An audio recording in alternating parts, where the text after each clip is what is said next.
പൊതുവെ ഒരു പറച്ചിലുണ്ടല്ലോ, വേർക്കാതെ പൈസ ഉണ്ടാക്കാൻ പറ്റുന്നൊരു മേഖലയാണെന്ന്. പക്ഷെ ശരിക്കും വേർക്കാതെ കാശുണ്ടാക്കാൻ പറ്റുമോ?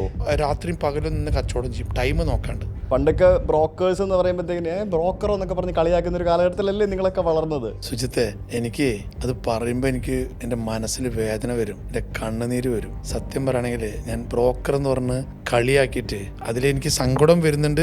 രസകരമായിട്ടുള്ള സാധനം കൂടി ഞാൻ സുജിത്തിനെ അവതരിപ്പിച്ചു തരാം. സെല്ലേഴ്സിന് ചൂസ് ചെയ്യാനേ പറ്റുള്ളൂ പ്രൈസ് പറഞ്ഞുകൊണ്ട്. നമുക്ക് ഇഷ്ടംപോലെ ഓപ്ഷൻസ് ഉണ്ട്. അതായത് കല്യാണ മാർക്കറ്റിൽ പെണ്ണുങ്ങളെ പോലെയാണ് ബയർ.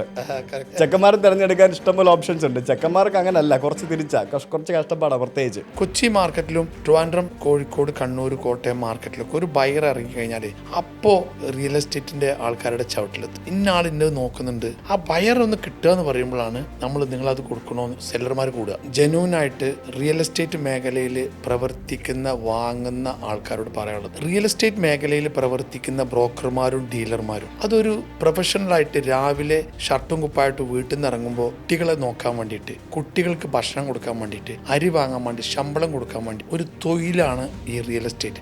എല്ലാത്തിനും പൈസ അല്ല. ചില കാര്യം തീർക്കുന്ന പ്രശ്നങ്ങൾ, ചില വ്യക്തികൾ തമ്മിൽ ബന്ധങ്ങൾ വേറിടുന്ന, വിവാഹ ബന്ധങ്ങൾ വേറിടുന്ന സദസ്സുകളെ കൂട്ടി യോജിപ്പിക്കാൻ നോക്കണം. പിന്നെ ചില പ്രശ്നങ്ങൾ ഉണ്ടാകുമ്പോൾ അവിടെ കോംപ്രമൈസ് ചെയ്യണം, അവരെ തമ്മിൽ യോജിപ്പിക്കണം. ഒരു കോംപ്രമൈസ് ചെയ്യുന്ന, ഒരു കുടുംബത്തിനെ യോജിപ്പിക്കുന്ന ഒരു പണി ഉണ്ടല്ലോ, അതൊക്കെ എടുത്തിട്ട് ഇതെല്ലാം ഇതിൻ്റെ റോ മെറ്റീരിയലാണ്.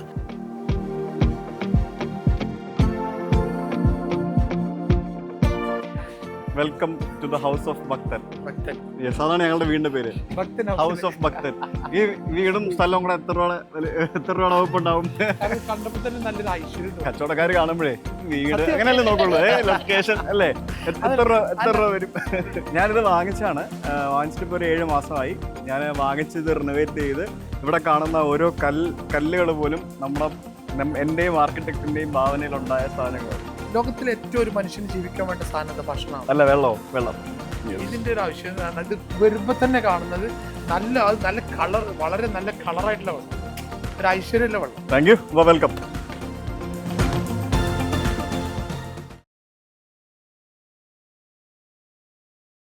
നമസ്കാരം, ചാറ്റ് വിത്ത് ഭക്തൻ്റെ പുതിയൊരു പോഡ്കാസ്റ്റിലേക്ക് സ്വാഗതം. ഇന്ന് എന്നോടൊപ്പം ഉള്ളത് ഒരു മേഖല, അതായത് ബ്രോക്കർ എന്ന് പറയുന്ന ഒരു മേഖലയെ ശരിക്കും വളരെയധികം പോപ്പുലറൈസ് ചെയ്ത, അല്ലെങ്കിൽ കേരളത്തിലെ തന്നെ ബ്രോക്കേഴ്സിൻ്റെയൊക്കെ ഒരു നേതാവെന്ന് പറയാൻ പറ്റില്ല, ബ്രോക്കേഴ്സിൻ്റെയൊക്കെ ഒരു റോൾ മോഡൽ എന്നൊക്കെ പറയാവുന്ന ഒരു മഹാനായ ഒരു റിയൽ എസ്റ്റേറ്റ് ഏജൻ്റാണ് എൻ്റെ മുമ്പിലിരിക്കുന്നത്, Shri Karadan Sulaiman. Welcome to chat with Bhakthan. Thank you. സുഖമല്ലേ?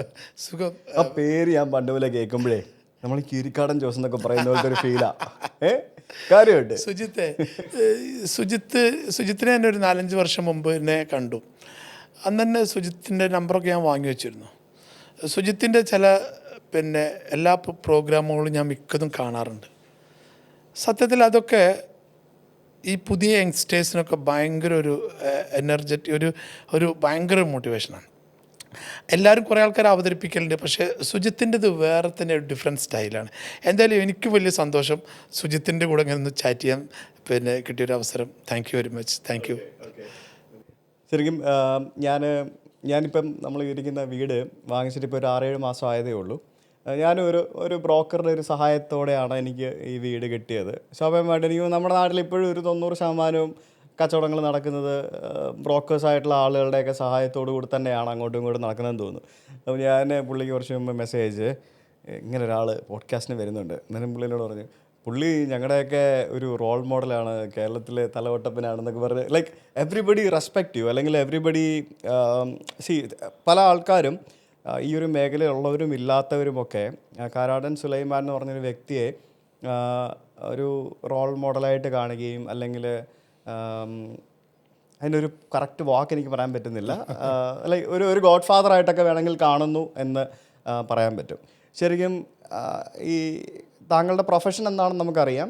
അതിലുപരിയായിട്ട് ആരാണ് കാരാടൻ സുലൈമാൻ എന്ന് പറഞ്ഞ വ്യക്തി റിയൽ ലൈഫിൽ, അല്ലെങ്കിൽ ഒരു പേഴ്സണൽ ലൈഫിൽ ശരിക്കും ആരാണ്?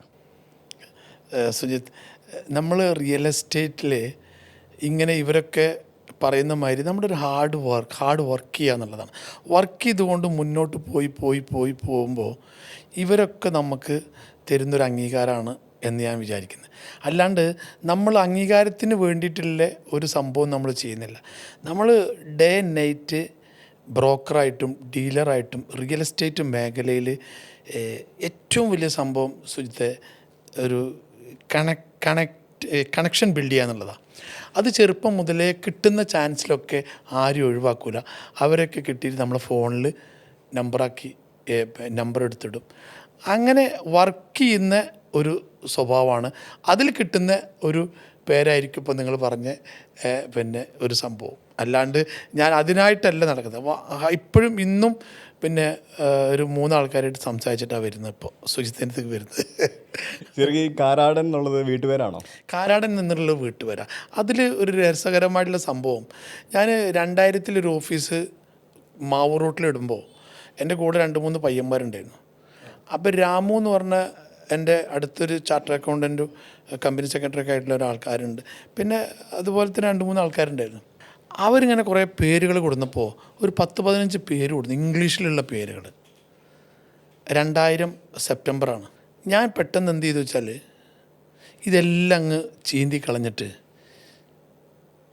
രാമു നമുക്കൊരു കാര്യം ചെയ്യാം രാമു, നമുക്ക് കാരാടൻ പ്രോപ്പർട്ടീസ് ആൻഡ് ഡെവലപ്പേഴ്സ് എന്ന് ഇടുക, നീ അതങ്ങ് കൺഫേം ചെയ്യുക, ഇതൊക്കെ അങ്ങ് ചെയ്തിട്ടേ. ഇപ്പോഴും ഞാനത് ഓർക്കും. അങ്ങനെയാണ് ഞാൻ കാരാടൻ പ്രോപ്പർട്ടീസ് ആൻഡ് ഡെവലപ്പേഴ്സ് എന്നുള്ളൊരു, അങ്ങനെയാണ് നിങ്ങളുടെ സ്ഥാപനത്തിൻ്റെ പേര്. പിന്നെ അത് 2017 കൊച്ചി ലീ മെറിഡിയനിൽ വന്നിട്ട് അതിനെ മർജ് ചെയ്തിട്ട് കാരാടൻ ലാൻഡ്സ് എന്നൊരു പേരിട്ടു. അത് ശരിക്ക് ബിൽഡ് ചെയ്യാൻ വേണ്ടിയിട്ട് ഒരു 5-6 മാസം എടുത്തു. അതിലൊരു 3-4 പയ്യന്മാർ എന്നെ ഒന്ന് പിന്നെ പ്രൊഫഷണലാക്കണം എന്ന് പറഞ്ഞിട്ട്, ഞാൻ അൺപ്രൊഫഷണലായിരുന്നു. അപ്പോൾ എന്നെ ഒന്ന് പ്രൊഫഷണലാക്കണം സുലൈമാനിക്ക. ശരിക്കും ഞാൻ ഈ 90% വരുന്ന, പോട്ടെ ഒരു 75% വരുന്ന ഈ ഒരു മേഖലയിൽ പ്രവർത്തിക്കുന്ന ആൾക്കാരും അൺപ്രൊഫഷണലാണ്. കാരണം അവർ പ്രൊഫഷണൽ അല്ല. ഇപ്പോഴും ഇതിനെ ഒരു പ്രൊഫഷനായിട്ട് പറയാൻ മടിക്കുന്ന ആൾക്കാരും ഉണ്ട്. പണ്ടൊക്കെ ഉണ്ടായിരുന്നു, ഇപ്പോൾ കുറഞ്ഞു. എന്നാലും ഇപ്പോഴും ഇല്ലേ? പണ്ടൊക്കെ ബ്രോക്കേഴ്സ് എന്ന് പറയുമ്പോഴത്തേക്കിന് ബ്രോക്കറോ എന്നൊക്കെ പറഞ്ഞ് കളിയാക്കുന്ന ഒരു കാലഘട്ടത്തിലല്ലേ നിങ്ങളൊക്കെ വളർന്നത്? സുജിത്തെ, എനിക്ക് അത് പറയുമ്പോൾ എനിക്ക് എൻ്റെ മനസ്സിൽ വേദന വരും, എൻ്റെ കണ്ണുനീര് വരും. കാരണം വെച്ചാൽ സത്യം പറയുകയാണെങ്കിൽ ഞാൻ ഇതിപ്പോൾ ഈ സീറ്റിലിരിക്കുന്നതുകൊണ്ട് ഞാൻ പറയാമല്ല, ഒറിജിനലായിട്ട് ബ്രോക്കർ എന്ന് പറഞ്ഞ് കളിയാക്കിയിട്ട് ഒരു അതിലെനിക്ക് സങ്കടം വരുന്നുണ്ട്. ഇപ്പോൾ ഒരു രസകരമായിട്ടുള്ള സാധനം കൂടി ഞാൻ സുജിത്തിനെ അവതരിപ്പിച്ചു തരാം. വലിയൊരു തറവാട് വീട്, ഒരു 2.5 കോടിയുടെ കച്ചവടം, കുറച്ച് ബ്രോക്കറേജ് കിട്ടുന്ന ഒരു രംഗം. ഇത് കാണിച്ചു തന്നത് വലിയൊരു തറവാട്ടുകാരനാണ്. അപ്പോൾ ഒരു 5-6 ആൾക്കാർ ഒരു സീറ്റിലിങ്ങനെ ഇരിക്കുമ്പോൾ എന്നെ ബ്രോക്കറാക്കിയിട്ട് ഇങ്ങനെ ചിത്രീകരിക്കുന്നുണ്ട്. 2002 അപ്പോൾ ഞാനിങ്ങനെ ഇതേമാതിരത്തെ ഒരു സീറ്റിൽ ഇത് 5-6 ആൾക്കാർ ഇരുന്നപ്പോൾ ഈ പണക്കാരൻ, ഈ തറവാട്ടുകാരൻ പറഞ്ഞു. അപ്പോൾ ഞാൻ എല്ലാവരോടും ചോദിച്ചു, ഇതിലാരും ബ്രോക്കർമാരൊന്നുമില്ലല്ലോ, ഞാൻ തന്നെയല്ലേ ഉള്ളൂ എന്ന് ചോദിച്ചു. അപ്പോൾ ശരിക്കും അന്ന് 17 ലക്ഷം 16 ലക്ഷം റുപ്യൻ്റെ ബ്രോക്കറേജ് ഉണ്ട്. അപ്പോൾ ഇയാൾ അവിടുന്ന്, ഞാനീ പറഞ്ഞ ആൾ ഈ ആൾക്കാരുടെ നിന്ന് എന്നെ എങ്ങനെ വിളിച്ചു, എങ്ങനെയാണ് വിളിച്ചത്? അപ്പം ഞാൻ എന്താന്ന് ചോദിച്ചു. അപ്പോൾ അയാൾ വീണ്ടും പിന്നെയും കാണിച്ചു. അതിൽ ഞാൻ ഇറങ്ങിച്ചെന്നപ്പോൾ ഇദ്ദേഹം പറഞ്ഞു, ഞാനിതിൽ ബ്രോക്കറല്ലേ, എന്നാൽ പിന്നെ അത് ഞങ്ങൾക്ക് പരസ്യമായിട്ടാണ് പറഞ്ഞൂടെ? സുലൈമാനെ പ്ലീസ് അങ്ങനെ പറയല്ലേ. അല്ല, അങ്ങനത്തെ കുറേ രസകരമായിട്ടുള്ള അന്നൊക്കെ ബ്രോക്കർ എന്ന് പറഞ്ഞാൽ കളിയാക്കിയിരുന്നു. പക്ഷേ ഞാൻ സുജിത്ത് ഒരു കാര്യം പറഞ്ഞുതരാം. ഇപ്പോൾ നമ്മുടെ കൂട്ടത്തിലുള്ള പെൺകുട്ടികളടക്കം നമ്മുടെ ഓഫീസുകളിലെ റിയൽ എസ്റ്റേറ്റ് മേഖലയിൽ ബിൽഡേഴ്സിൻ്റെ കൂടെ, സ്കൈലൈൻ മുതൽ വലിയ വലിയ ബിൽഡേഴ്സിൻ്റെ കൂടെ എല്ലാവരും ഏജൻറ്റുമാരാണ്, real estate ബ്രോക്കർമാരാണ്.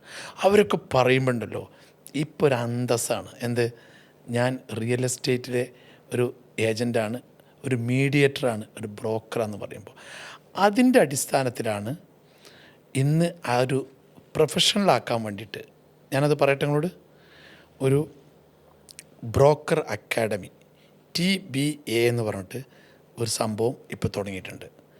The broker academy എന്ന് പറഞ്ഞിട്ട്. അതിലിപ്പോൾ ഒരു 4500 5000 ആൾക്കാരും ഇപ്പം അടുത്തായിട്ട് പെട്ടെന്ന് ചേർന്നു. നമ്മൾ ഡയറക്റ്റായിട്ട് പിന്നെ അവരെ പിന്നെ വിഷ്വലായിട്ടും പിന്നെ നമ്മൾ ഡയറക്റ്റായിട്ട് നമ്മളെ കൂടെ നടന്നിട്ടും ഫിസിക്കലായിട്ടും എല്ലാ വിധത്തിലും അവരെ പഠിപ്പിച്ചു കൊടുക്കുന്ന 6 മാസം കൊണ്ട് ഒരു യൂണിവേഴ്സിറ്റിയുടെ സർട്ടിഫിക്കറ്റ് കൊടുത്തിട്ട് ഇപ്പോൾ റിയൽ എസ്റ്റേറ്റ് ബ്രോക്കർമാരെ മാർക്കറ്റിൽ ഇറക്കുന്ന സംവിധാനം ടാൽഡ്രോപ്പും കാരാടൻ ലാൻഡ്സും ചെയ്യാൻ കഴിഞ്ഞാൽ ഏറ്റവും വലിയൊരു സന്തോഷത്തിലാണ് ഇപ്പോൾ നമ്മൾ നിൽക്കുന്നത്. കാരണം ഏതൊരു ഓഫീസിലും ഒരു ടേബിള് റിയൽ എസ്റ്റേറ്റ് മേഖലയിലേക്ക് വേണം.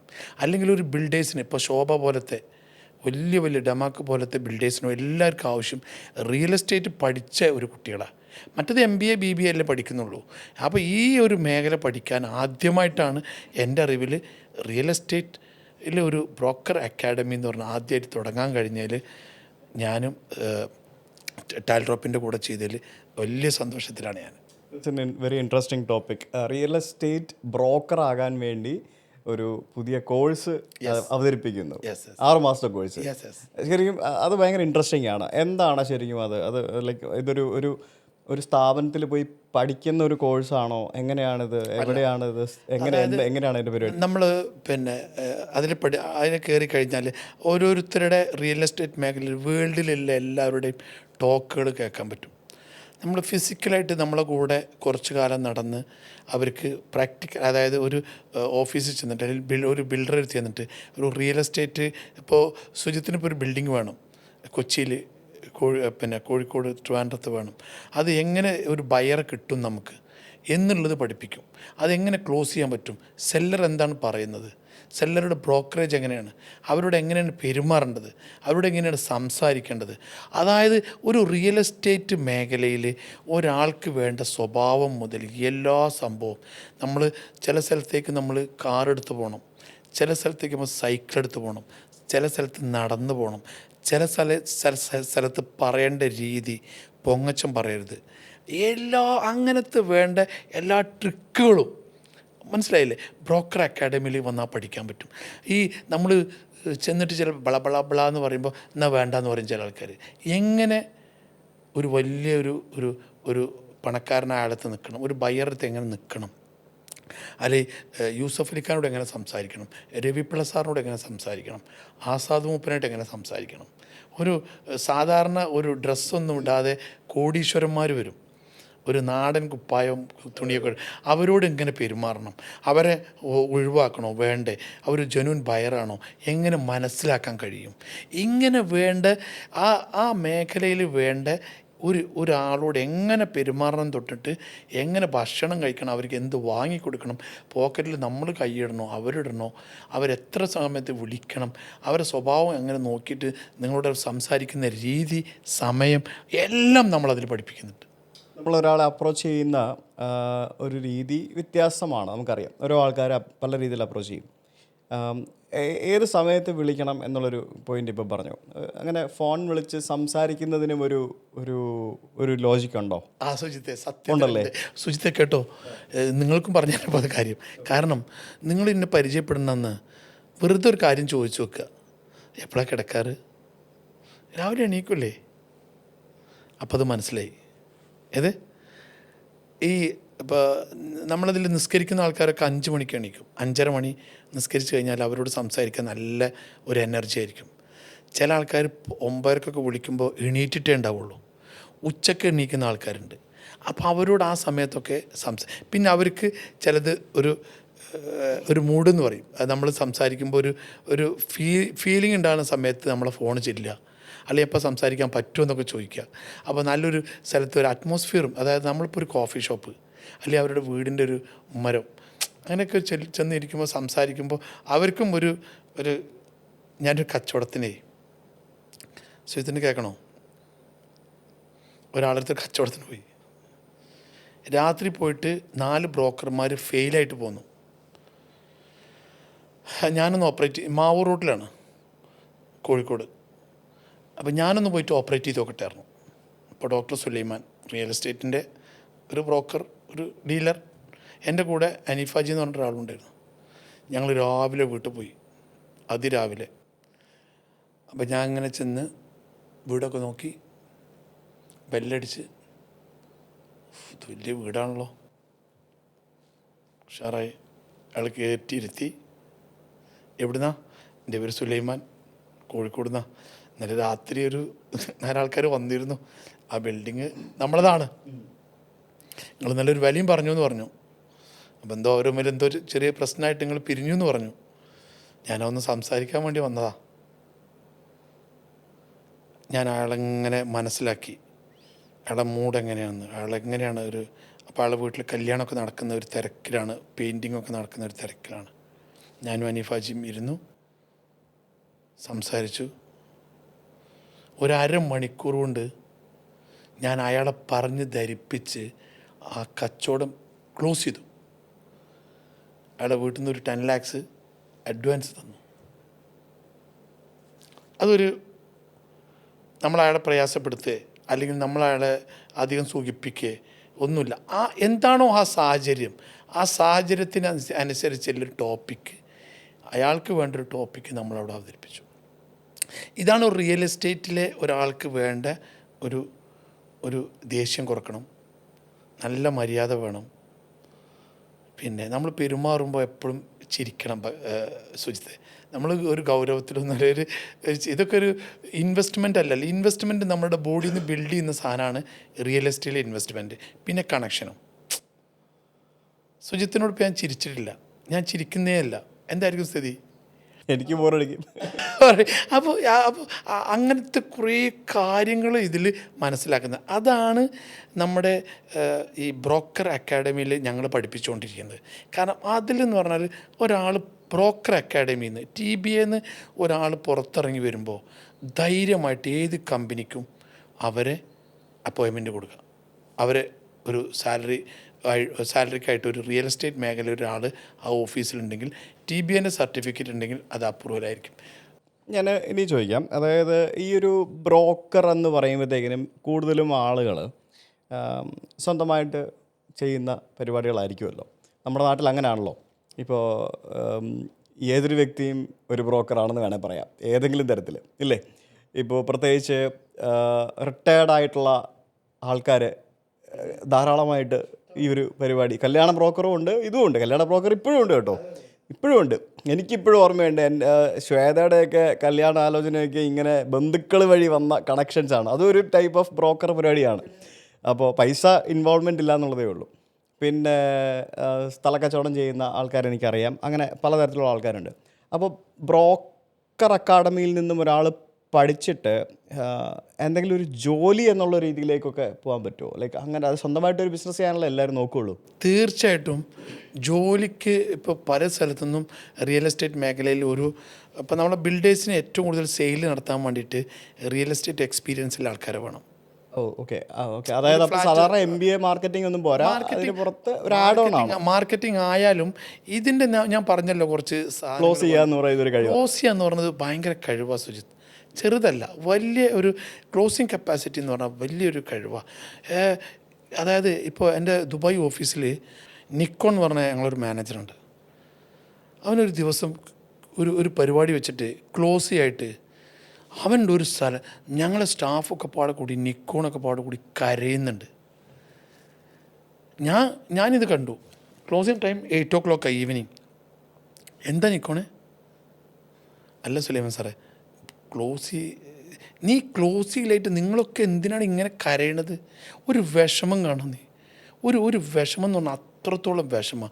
പക്ഷേ ആ ഒരു വിഷമം അതൊരു ക്ലോസിങ്ങിലേക്ക് പോയി. പിറ്റേ ദിവസം അന്നിവിടെ വന്ന 3 കസ്റ്റമറെ പിറ്റേ ദിവസം അവർ പിക്ക് ചെയ്തിട്ട് ഒരു വാശിയായിട്ട് എടുത്തിട്ട് ക്ലോസ് ചെയ്യാൻ കഴിഞ്ഞവർക്ക് ഭയങ്കര ഞാൻ സല്യൂട്ട് കൊടുത്തു. കാരണം വെച്ചാൽ അതൊരു ഒരു മാനസിക, ഇതൊരു പ്രത്യേക, ഞാൻ പറഞ്ഞല്ലോ, ഇതിൽ പഠിച്ചു കഴിഞ്ഞാൽ ഏത് സ്ഥലത്തും ജോലിക്ക് ധൈര്യമായിട്ട് പോകാൻ പറ്റും, എനിക്ക് ഉറപ്പാണ്. ഈ ക്ലോസ് ചെയ്യാന്ന് പറയുന്നത് ശരിക്കും ഒരു സൈക്കോളജിക്കൽ അപ്രോച്ചും കൂടിയാണ് അതിനകത്ത് ഇൻവോൾവ് ആണ്. അത് എന്ത് ബിസിനസ് ആണെങ്കിലും, അതായത് ഇപ്പോൾ റിയൽ എസ്റ്റേറ്റ് ആണെങ്കിലും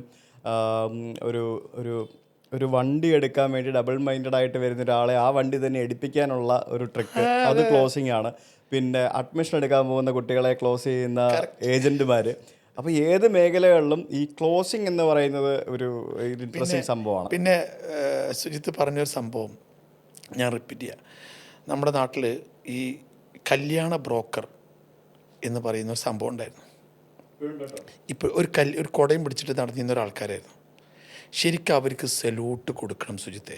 എന്താ അറിയോ, അവർക്ക് വിദ്യാഭ്യാസമല്ല, അവർ കണ്ടുപിടിച്ചിട്ടാണ് ഒരു കുടുംബത്തെ, രണ്ട് കുടുംബത്തെ യോജിപ്പിക്കുന്ന ഒരു മീഡിയേറ്ററാണ് അവർ. അവരെ നമ്മൾ ചെറുതായി കാണാൻ പാടില്ല.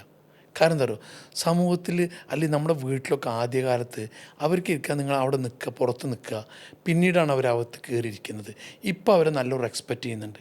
കാരണം രണ്ട് കുടുംബങ്ങൾ തമ്മിൽ അറിയില്ല. ഏത് വീട്ടിൽ ഏത് കുട്ടീനെ കല്യാണം കഴിക്കാനുണ്ട്, ഏത് ചെറുക്കൻ കല്യാണം കഴിക്കാനുണ്ട് എന്നുള്ളത് അറിയുന്നത് ഇവർ ത്രൂ ആണ്. ഇവർക്ക് എല്ലായിടത്തും കയറി ചെല്ലാൻ പറ്റും. അപ്പോൾ അവരെ റെസ്പെക്റ്റ് ചെയ്യണം. അതുപോലെ തന്നെയാണ് റിയൽ എസ്റ്റേറ്റ് മേഖലയിൽ രണ്ട് പണക്കാരെ, ഒരു ബയറേയും ഒരു സെല്ലറേയും കണക്ട് ചെയ്യിപ്പിക്കുന്നത് റിയൽ എസ്റ്റേറ്റിൻ്റെ മീഡിയേറ്ററാണ്. That means broker. ഈ ബ്രോക്കർ എന്ന് പറഞ്ഞാൽ ഇന്ന് അമേരിക്കയിലും ലണ്ടനിലും ബോംബെയിലൊക്കെ പോയി കഴിഞ്ഞാൽ അവരുടെ വാല്യൂ ഭയങ്കരമാണ്. എനിക്കൊന്ന് കാനഡയിലൊക്കെ ഒരു ബ്രോക്കർ ഇല്ലാതെ ഒരു പ്രോപ്പർട്ടി രജിസ്ട്രേഷൻ ചെയ്യാൻ പോലും പറ്റില്ല. ഒരു റിയൽ എസ്റ്റേറ്റ് ഏജന്റിലെ റിയാൽട്ടർ എന്ന് പറയും അല്ലേ? യെസ്. അല്ല, നമ്മുടെ ഇപ്പോൾ നമ്മുടെ ബോംബെ സ്റ്റോക്ക് എക്സ്ചേഞ്ചിലെ ആ ഒരു സംഭവത്തിൽ നിങ്ങൾ ആലോചിച്ച് നോക്കി, മീഡിയേറ്റർമാരല്ലേ മെയിനായിട്ട്. അപ്പോൾ ഇവിടെ ആദ്യകാലത്ത് കേരളത്തിൽ ഒരു ബ്രോക്കർ എന്ന് പറഞ്ഞാലൊക്കെ ഒരു ചെറുതായി കാണുന്ന, ഇപ്പോഴൊക്കെ മോനെ നമുക്ക് എവിടെ ചെന്നാലും സീറ്റും നമ്മുടെ പവറും നമ്മളെ ബ്രോക്കേഴ്സിൻ്റെ ഒരു പവറൊക്കെ എല്ലായിടത്തും അത് നമ്മളൊക്കെ ഉഷാറാക്കി എടുത്തിട്ടുണ്ട് കേരളത്തിൽ. അതിനെ ഒന്നും കൂടി ഒരു പ്രീമിയർ ടൈപ്പാക്കാൻ വേണ്ടിയിട്ടാണ് നമ്മൾ ഒരു വലിയൊരു സംഭവമാക്കാൻ വേണ്ടിയിട്ട് ചെറിയ നല്ല ചെറുപ്പക്കാരായ ചെക്കന്മാരും പെൺകുട്ടികളൊക്കെയാണ് ഈ TBAയിൽ ബ്രോക്കർ അക്കാഡമിയിൽ ഇപ്പോൾ ചേർന്നിട്ടുള്ളത്. അവർക്കൊക്കെ ഇപ്പോൾ ഇത് കേൾക്കുമ്പോൾ എന്തൊരു ഇൻട്രസ്റ്റാണെന്നറിയോ, പൈസ കിട്ടുന്ന വലിയ പരിപാടി അത്. ഇത് എത്ര മറ്റതിനൊക്കെ ഒരു കണക്കില്ലേ സുജിത്ത്, ഇതിനത് കണക്കില്ല. ഇതിന് ഇപ്പോൾ സുജിത്ത് തന്നെ 2 കോടിക്ക് എത്ര ബ്രോക്കറേജ് കൊടുത്തിട്ടുണ്ടാവും? ഒരൊറ്റ സംസാരിച്ചതിന് 2% കൊടുത്തിട്ടുണ്ടാവില്ലേ? 3 കോടിക്ക് 2% എത്ര? 6 lakh ആയോ? അതൊക്കെ ഏതൊരു ബിസിനസ്സിലാണ് കിട്ടുക? അപ്പോൾ റിയൽ എസ്റ്റേറ്റിലെന്നും എല്ലായിടത്തും ജോലിയും കിട്ടും. ഇതൊരു നല്ലൊരു സംഭവമാണ്. ഇതിലിപ്പോൾ ആൾക്കാർ കൂടിക്കൊണ്ടിരിക്കുകയാണ്. ഇപ്പോൾ ആൾക്കാർക്ക് ആർക്കും റിയൽ എസ്റ്റേറ്റിൻ്റെ ഏജൻ്റാന്ന് പറയാൻ ഒരു മടിയില്ലാത്ത കാലഘട്ടമാണ്. നമ്മൾ ഈ ഒരു റിയൽ എസ്റ്റേറ്റിൻ്റെ അല്ലെങ്കിൽ ഈ ഒരു ബ്രോക്കേഴ്സിൻ്റെ ഒരു ലൈഫ് നമ്മൾ കുറേ സിനിമകൾ കണ്ടിട്ടുണ്ട്. അതിൽ ഏറ്റവും കൂടുതൽ എനിക്ക് ഇഷ്ടപ്പെട്ടൊരു മൂവി ഇന്ത്യൻ റുപ്പിയാണ് അല്ലേ? നിങ്ങൾക്കൊക്കെ അത് ഭയങ്കരമായിട്ട് നിങ്ങളുടെ ജീവിതത്തിലെ ഓരോ ഇൻസിഡൻറ്റുകളും നിങ്ങൾ ജീവിതത്തിൽ കണ്ടുമുട്ടിയ പല ആൾക്കാരെയും അവർ അതേപോലെ വരച്ചു വെച്ചിരിക്കുന്ന പോലെയൊക്കെ ഓരോ കഥാപാത്രങ്ങളായിട്ട് സങ്കല്പിക്കാനും കാണാനൊക്കെ പറ്റിയിട്ടുണ്ടാവും. ആ ഒരു സിനിമ കണ്ടുകൊണ്ടിരിക്കുന്ന സമയത്ത്, ആദ്യമായി കണ്ടുകൊണ്ടിരിക്കുന്ന സമയത്ത് താങ്കൾക്ക് ഏതൊക്കെ തരത്തിൽ അതിനകത്തെ ഓരോ കാര്യങ്ങൾ റിലേറ്റ് ചെയ്യാൻ പറ്റി? പൊന്നാര സുജിത്ത് മോനെ, അത് നമ്മളുടെ ഒരു സ്റ്റോറിയാണ്. അതെ, എനിക്കുണ്ടായ ഒരു അപകടമാണത്. ആ അപകടം ഞാനൊരു സ്ഥലത്ത് പറഞ്ഞപ്പോൾ അങ്ങനെയാണ് രഞ്ജിത്തിന് ഞാനത് കേട്ടിട്ടുണ്ട്. ആ സംഭവം ഒരു 100 കോടിക്ക് 1 ലക്ഷം രൂപ അഡ്വാൻസ് കൊടുത്താൽ എങ്ങനെ ഉണ്ടാവും? ശരിക്കും ഞാൻ കേട്ടിട്ടുണ്ട്. ഞാനിവിടെ വരുന്നതിന് മുമ്പ് ഞാനിവിടെ പറയുകയും ചെയ്തു, ഇത് ആ സിനിമ നിങ്ങളുടെ കഥയാണെന്ന് ഞാൻ എവിടെയോ കേട്ടിട്ടുണ്ട്. ഒന്നും ഇല്ലാണ്ട് ഒരു വലിയൊരു സംഭവത്തിന് ഞാനത് എങ്ങനെ കഷ്ടപ്പെട്ടു, എങ്ങനെ അത് പൂർത്തിയാക്കി ആ ഡീല്, ആ ഒരു എക്സ്പീരിയൻസ് ഒന്ന് പറയുമോ? അതായത് സിനിമയിലൊക്കെ കുറേ പോളിഷ്ഡ് ആയിരിക്കുമല്ലോ. അത് സിനിമയിൽ കുറേ ഇതായിട്ടുണ്ട്. അതിൻ്റെ ഒറിജിനൽ എന്താണെന്ന് വെച്ചാൽ, കോഴിക്കോട് ഒരു ബിൽഡിങ്, പണി തീരാത്തൊരു ബിൽഡിങ് അങ്ങനെ കിടക്കണ്ടായിരുന്നു. അതാ കടവ് റിസോർട്ടിൻ്റെ ഒരാളതായിരുന്നു. അത് ദുബായിൽ നിന്ന് ഒരാൾ ഒന്ന് കച്ചവടമാക്കി ചെറിയ പൈസ കൊടുത്തിട്ട് വലിയൊരു നമുക്ക് കൊടുക്കാൻ പറ്റും ഒരു ധൈര്യം എന്ന് പറഞ്ഞ സാധനം നമുക്ക് ക്രിയേറ്റ് ചെയ്യാൻ കഴിഞ്ഞ ആ ഒരു കച്ചവടത്തിലാണ്. മറ്റേ നമ്മൾ പേടിച്ചിരിക്കുകയായിരുന്നു. 25 കോടിക്ക് നമ്മൾ 25 ലക്ഷം കൊടുത്താൽ മതിയോ, ടോക്കൺ കൊടുത്താൽ മതിയോ എന്നൊക്കെ. ഈ ടോക്കൺ കൊടുത്തു കഴിഞ്ഞാൽ പിന്നെ അതിങ്ങനെ ഓടണം, ഇതാർക്കെങ്കിലും കൊടുക്കാൻ വേണ്ടിയിട്ട്. സുജിത്തെ, ഇല്ലെങ്കിൽ ഇവരെ സമയത്ത് പൈസ കൊടുക്കണ്ടേ? ആ സമയത്ത് ഓരോരോ കോടി ആൾക്കാരിൽ നിന്ന് തിരിച്ചു വാങ്ങി കടം വാങ്ങി നമ്മൾ കൊടുക്കുകയാണ്, അക്കൗണ്ടിൽ ട്രാൻസ്ഫർ ചെയ്ത്. അത് പിന്നെ വിൽക്കാൻ പറ്റാത്തൊരു സാഹചര്യം. അത് പൂർത്തിയായി അവരെടുത്ത് അത് അവർ വലിയൊരു ബിൽഡിംഗ് ആക്കി മാറ്റി. പിന്നീട് ആ ബിൽഡിങ്ങിനെ നമ്മൾ വേറൊരാൾക്ക് കച്ചവടം ചെയ്യാണ്. ആ കച്ചവടം ചെയ്യുമ്പോൾ വന്ന പാളിച്ച, നമ്മളൊരു സംഭവം അഡ്വാൻസ് കൊടുത്ത് ആ അഡ്വാൻസ് തിരിച്ച് ഇങ്ങോട്ട് തന്നെ കിട്ടുകയാണ്, നഷ്ടം സംഭവിക്കുകയാണ്. 1 കോടി രൂപ നമുക്ക് വിചാരിച്ചതിനെ പറ്റിയില്ല. പിന്നെ എങ്ങനെ ഓരോരോ കണക്ഷനിൽ ഒരു സ്ഥലത്തെത്തി. ആ സാധനം നമ്മൾ വിറ്റപ്പോൾ കിട്ടിയ ആശ്വാസം എന്ന് പറഞ്ഞാൽ അതിൽ പൈസയല്ല, ഒരു പോയിന്റിലെത്തി എന്നുള്ളതാണ്. ഞാനത് ചെയ്തല്ലോ എന്നില്ലേ, മാർക്കറ്റിൽ അവനത് പൂർത്തിയാക്കിയല്ലോ എന്നില്ലേ, ആ ഒരു അന്ന് കിട്ടിയ സമാധാനം എന്ന് പറഞ്ഞത് ഭയങ്കര സംഭവമാണ്. പൃഥ്വിരാജിൻ്റെ ഒരു സംഭവം അങ്ങനെയായിരുന്നു, അതിൽ വന്നൊരു സംഭവം. അവിടുന്ന് കിട്ടിയൊരു സന്തോഷം എന്ന് പറയുന്നത് സുജിത്തെ, നമുക്ക് മാർക്കറ്റിൽ അതാരാ ചെയ്തത്? കാരാടൻ സുലൈമാനാ ചെയ്തത്. അങ്ങനെയുള്ളൊരു ഒന്നുമില്ലാത്തടത്തു നിന്ന് നമ്മൾ ആൾക്കാരിൽ നിന്ന് പൈസ വാങ്ങി അഡ്വാൻസ് കൊടുത്ത് അത് തിരിച്ചു വന്ന നഷ്ടത്തിൽ പിന്നീട് അത് വീണ്ടെടുക്കുന്നൊരു സംഭവമാണ്. അതിൽ കുറേ ആൾക്കാരുടെ സഹായം എനിക്ക് കിട്ടിയിട്ടുണ്ട്. അപ്പോൾ നമുക്ക് ചില കച്ചവടങ്ങൾ പൈസയല്ല. അതാരാ ചെയ്തത്? അത് സുലൈമാനാണ്. അതാരാ എടുത്തത്? അത് സുലൈമാൻ അയാൾക്ക് കൊടുത്തു. അപ്പോൾ തിരുവനന്തപുരത്ത് നിന്ന് കാസർഗോഡ് വരെ, അല്ലെങ്കിൽ ദുബായിൽ, വേറെ എവിടെയെങ്കിലുമൊക്കെ, തമിഴ്നാട്ടിൽ, ബാംഗ്ലൂർ, അങ്ങനെയൊക്കെ സ്ഥലത്ത് നമ്മൾ കച്ചവടം ചെയ്യുമ്പോൾ നമുക്കതൊരു പേരാ, കോയമ്പത്തൂർ. അതാണ് അതിൻ്റെ ഒരു സംഭവം.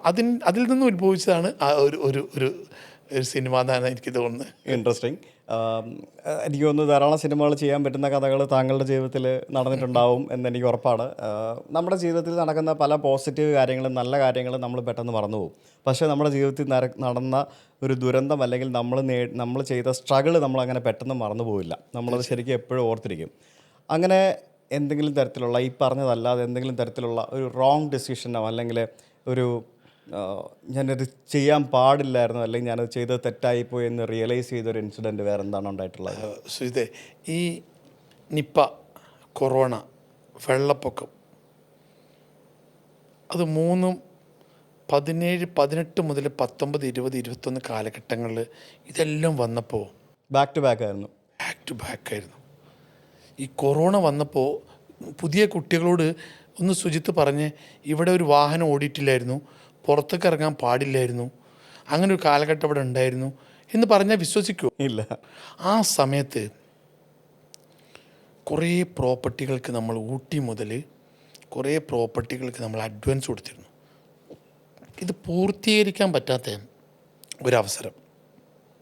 ആൾക്കാർ വിളിച്ചിട്ട് എപ്പോഴാന്ന് ചോദിക്കും.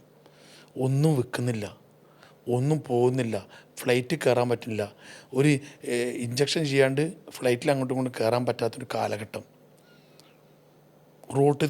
റോട്ടിലേക്ക് ഇറങ്ങാൻ വയ്യ. എല്ലാ അഡ്വാൻസുകളും എഗ്രിമെൻറ്റുകളും ഡേറ്റുകളൊക്കെ തെറ്റി.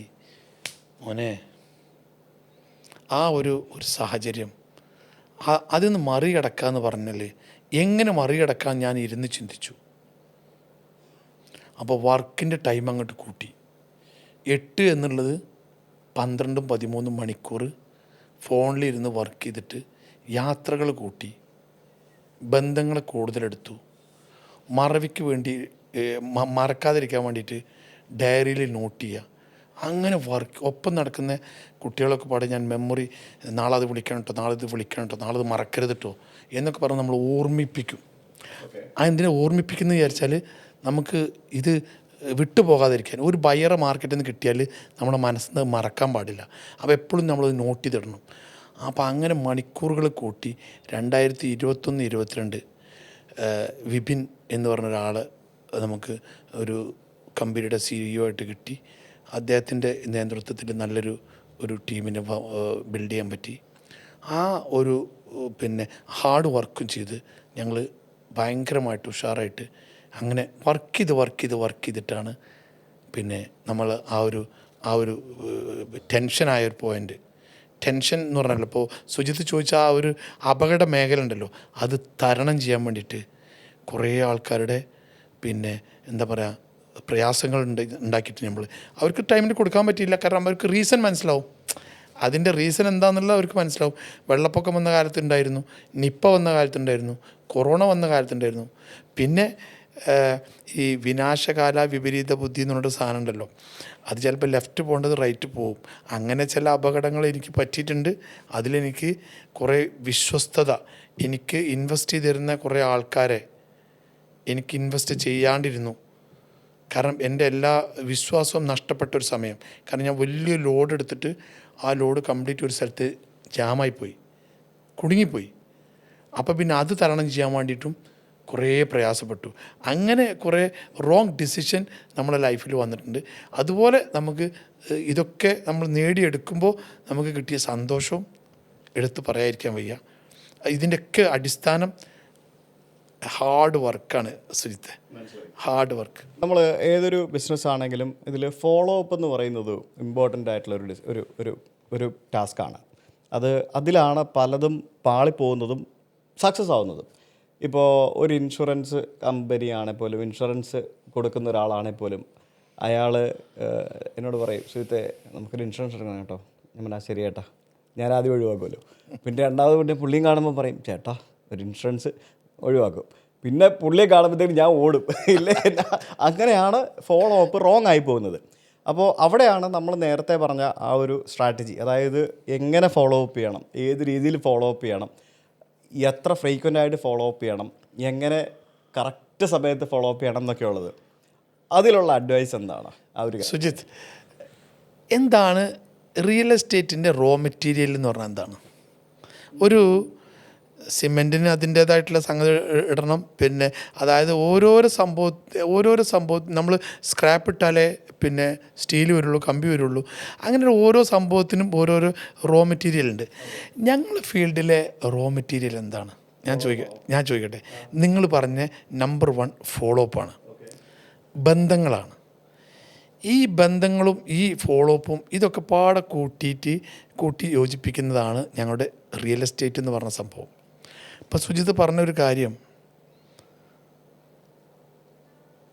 ട്രെയിനിൽ കയറുമ്പോൾ ആ ട്രെയിനിൽ ഞാൻ VIP ഇരിക്കുന്ന ഇപ്പോൾ വന്ദേ ഭാരതിൽ യാത്ര ചെയ്യുകയാണെങ്കിൽ എക്സിക്യൂട്ടീവിലെ ഞാൻ ഇരിക്കുള്ളൂ. ടിക്കറ്റ് കിട്ടാനില്ല. അല്ല, എന്താണെന്ന് ചോദിച്ചാൽ ആ എക്സിക്യൂട്ടീവിൽ വരുമ്പോൾ VIP അതിലുണ്ടാവും. അതാണ് ചിലപ്പോൾ മുഖ്യമന്ത്രി അടക്കം. അപ്പോൾ അതാണ് നമ്മുടെ റിയൽ എസ്റ്റേറ്റിൻ്റെ റോ മെറ്റീരിയൽ. അപ്പോൾ അവർ കാണുമ്പോൾ സുലൈമാൻ എന്തൊക്കെ വർത്താനം, അത് കൊടുക്കാൻ കേട്ടോ, ഇതൊന്ന് വാങ്ങാൻ കേട്ടോ, എനിക്ക് ചെറിയൊരു വീട് തിരുവനന്തപുരത്ത് വേണം കേട്ടോ, അല്ലെങ്കിൽ വിഴിഞ്ഞത്തൊരു ഗോഡൗൺ വേണം കേട്ടോ. ഇന്നൊക്കെ കിട്ടുന്ന ഒരു ഏരിയയാണ് രാവിലത്തെ ബീച്ച്, ട്രിവാൻഡ്രം നമ്മളെ പിന്നെ സ്റ്റാച്യൂവിലെ ആ നടത്തം, പിന്നെ ഹയാത്ത് റീജൻസി, അതുപോലത്തെ വലിയ ഹോട്ടലുകൾ. ഇതൊക്കെയാണ് ഇതിൻ്റെ റോ മെറ്റീരിയലിൻ്റെ ഓരോരോ പോയിന്റ്. ബിസിനസ് ക്ലാസ് യാത്രകൾ, എമിറേറ്റ്സിൻ്റെ ബിസിനസ് ക്ലാസ് യാത്രകൾ. കൊച്ചി ഡൽഹി പോയാലും കിട്ടും. ഡൽഹി ലെമിനഡിയിൽ പോയാൽ തന്നെ അത്ര ആ ഒരു കംപ്ലീറ്റ് അവിടെ VIP ആണ്. ഇവിടെ നിന്നാണ് നമ്മൾ ഇതിൻ്റെ കളക്ഷൻ. അല്ലാണ്ട് നമുക്കിപ്പോൾ പിന്നെ അത് കൊടുക്കാണ്ടോ ഇത് കൊടുക്കാണ്ടോ പറഞ്ഞിട്ട് ഒരു ഓഫീസിലോ ബോർഡ് എഴുതി വെക്കാറൊന്നുമില്ല ആരും. അപ്പോൾ ഇവിടെ ഇങ്ങനത്തെ സ്ഥലത്തു നിന്നാണ് നമ്മൾ പിന്നെ ഈ സംഭവങ്ങൾ കളക്ട് ചെയ്യുക. അപ്പോൾ സുജിത്ത് ചോദിച്ചൊരു ചോദ്യത്തിന് എനിക്ക് പറയാനുള്ളത് ഫോളോ അപ്പ്. അതിനെ നിങ്ങൾ പായേണ്ട ഒരു LIC-കാരൻ വന്നപ്പോൾ അല്ലെങ്കിൽ ഒരു ഇൻഷുറൻസുകാരൻ വന്നപ്പോൾ അതല്ല, ഒരു സ്മൂത്തായിട്ടുണ്ടൊരു സംഭവം, ഒരു ഫോളോ അപ്പ് കൊടുക്കാൻ.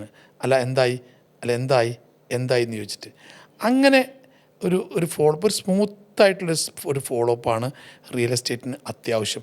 ആ ഫോളോ അപ്പ് ഇല്ലയെന്നുണ്ടെങ്കിൽ അത് അവസാനിച്ചു. 7ാമത്തെ ചോദ്യം ചോദിക്കുമ്പോൾ എനിക്ക് വേണ്ടെന്ന് പറഞ്ഞാൽ വെറുതെ ഒന്ന് 8ാമത്തെ വിളിയും കൂടി വിളിച്ചു നോക്കണം. നീ എപ്പോഴും വിളിക്കും, നീ ഇങ്ങോട്ട് വാ, നമുക്കൊന്ന് പോയി കാണുക. അങ്ങനെ സുജിത്തെ അങ്ങനെ റെയിൽവേ സ്റ്റേഷനിൽ നിന്ന് ലിഫ്റ്റിൽ നിന്ന് പിന്നെ ഷട്ടർമ മൂത്രം ഒഴിക്കുമ്പോൾ, അതുമാതിരി തന്നെ പിന്നെ ട്രെയിനിൽ യാത്ര ചെയ്യുമ്പോൾ, പിന്നെ ക്രിക്കറ്റ് ഇപ്പോൾ ഗോൾഫിൽ ഞാൻ മെമ്പറാണ് കൊച്ചിയിൽ.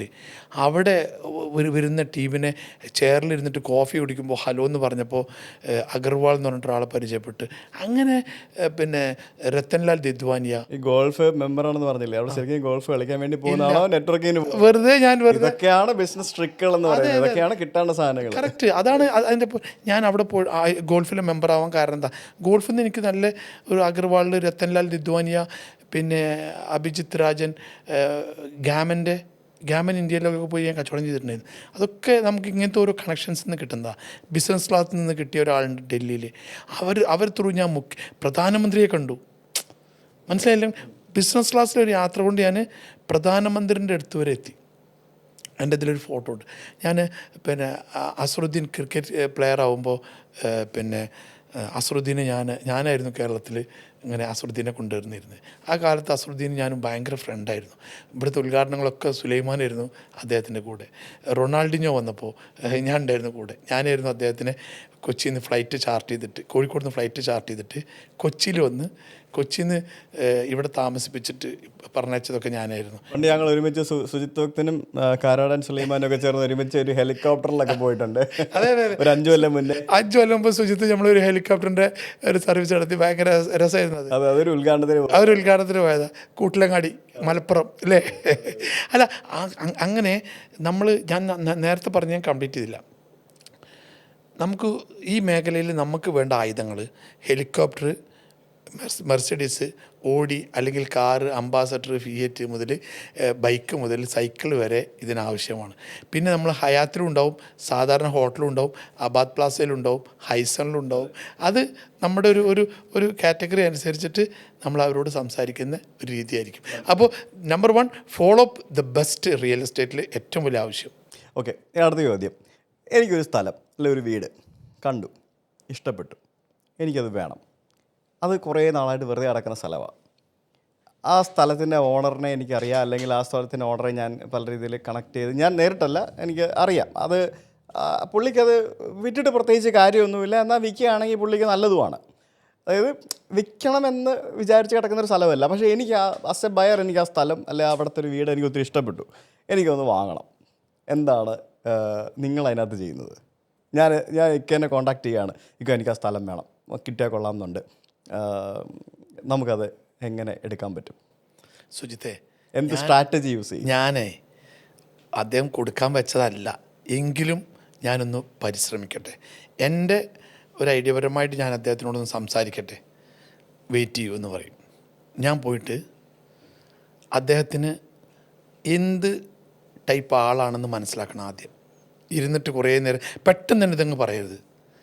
പിന്നെ പൈസ ഉണ്ടെങ്കിൽ ഇങ്ങനെ ഒരു ലാഭമുള്ള ബിൽഡിംഗ് ഉണ്ട്, ഇത് കൊടുക്കണോ, ഇതിന് എൻ്റെ അടുത്തൊരു ആളുണ്ട്. നിങ്ങൾ പറഞ്ഞ മാതിരി അദ്ദേഹത്തിന് കൊടുക്കണ്ട എന്ന് പറഞ്ഞൊരു മൂഡിനെ നമ്മൾ ഒരു മനസ്സിനെ സംസാരം കൊണ്ട് കൊടുപ്പിക്കാനുള്ള ഒരു മൂഡ് വരുത്തണം. അതിന് ടൈം എടുക്കും, സംസാരിച്ചിട്ട് ടൈം എടുക്കും. ഇമ്മീഡിയറ്റായിട്ട് നല്ല ഫോഴ്സ് ചെയ്താൽ ഞാനല്ലേ നിന്നോട് പറഞ്ഞ കൊടുക്കുന്നില്ല. അങ്ങനെ കുറേ കൊടുക്കാത്ത പ്രോപ്പർട്ടികൾ ഞാൻ കൊടുപ്പിച്ചിട്ടുണ്ട് സുജിത്തെ. അത് പ്രത്യേക ട്രിക്കുമാണ് കേട്ടോ. സത്യം, നിങ്ങൾ ചോദിച്ച ചോദ്യം എനിക്ക് ഭയങ്കര ഇഷ്ടപ്പെട്ടു. എൻ്റെ ലൈഫിലുണ്ടല്ലോ, പിന്നെ ഞാൻ വെല്ലുവിളിച്ചിട്ടുണ്ട്. ഞാൻ പോയി കൊടുപ്പിച്ച് ഞങ്ങൾ എന്ത് തരുമെന്ന് ഞാൻ ചോദിച്ചിട്ടുണ്ട്. 2016 ഒരു പ്രോപ്പർട്ടി. അത് ഞാൻ വാശി പിടിച്ച അദ്ദേഹത്തിന് ആവശ്യമുള്ളൊരു ബിൽഡിങ്, വരുമാനമുള്ള ബിൽഡിങ് ഞാൻ കൊടുത്ത് അദ്ദേഹത്തിനെ കൊണ്ട് കൊടുപ്പിച്ചു. സുലൈമാനെ നിനക്ക് ബിഗ് സല്യൂട്ട് എന്ന് പറഞ്ഞു. ആ സല്യൂട്ടാണ് എൻ്റെ ബ്രോക്കറേജും എൻ്റെ ഒരു തൃപ്തിയൊക്കെ. നിങ്ങൾ ചോദിച്ച മാതിരി ചില സ്ഥലത്ത് ശരിയാവില്ല, ചില സ്ഥലത്ത് ശരിയാവും, ചിലത് നടക്കും, ചിലത് നടക്കില്ല. ഇനി വേറെ ടൈപ്പ് ആൾക്കാരുണ്ട്.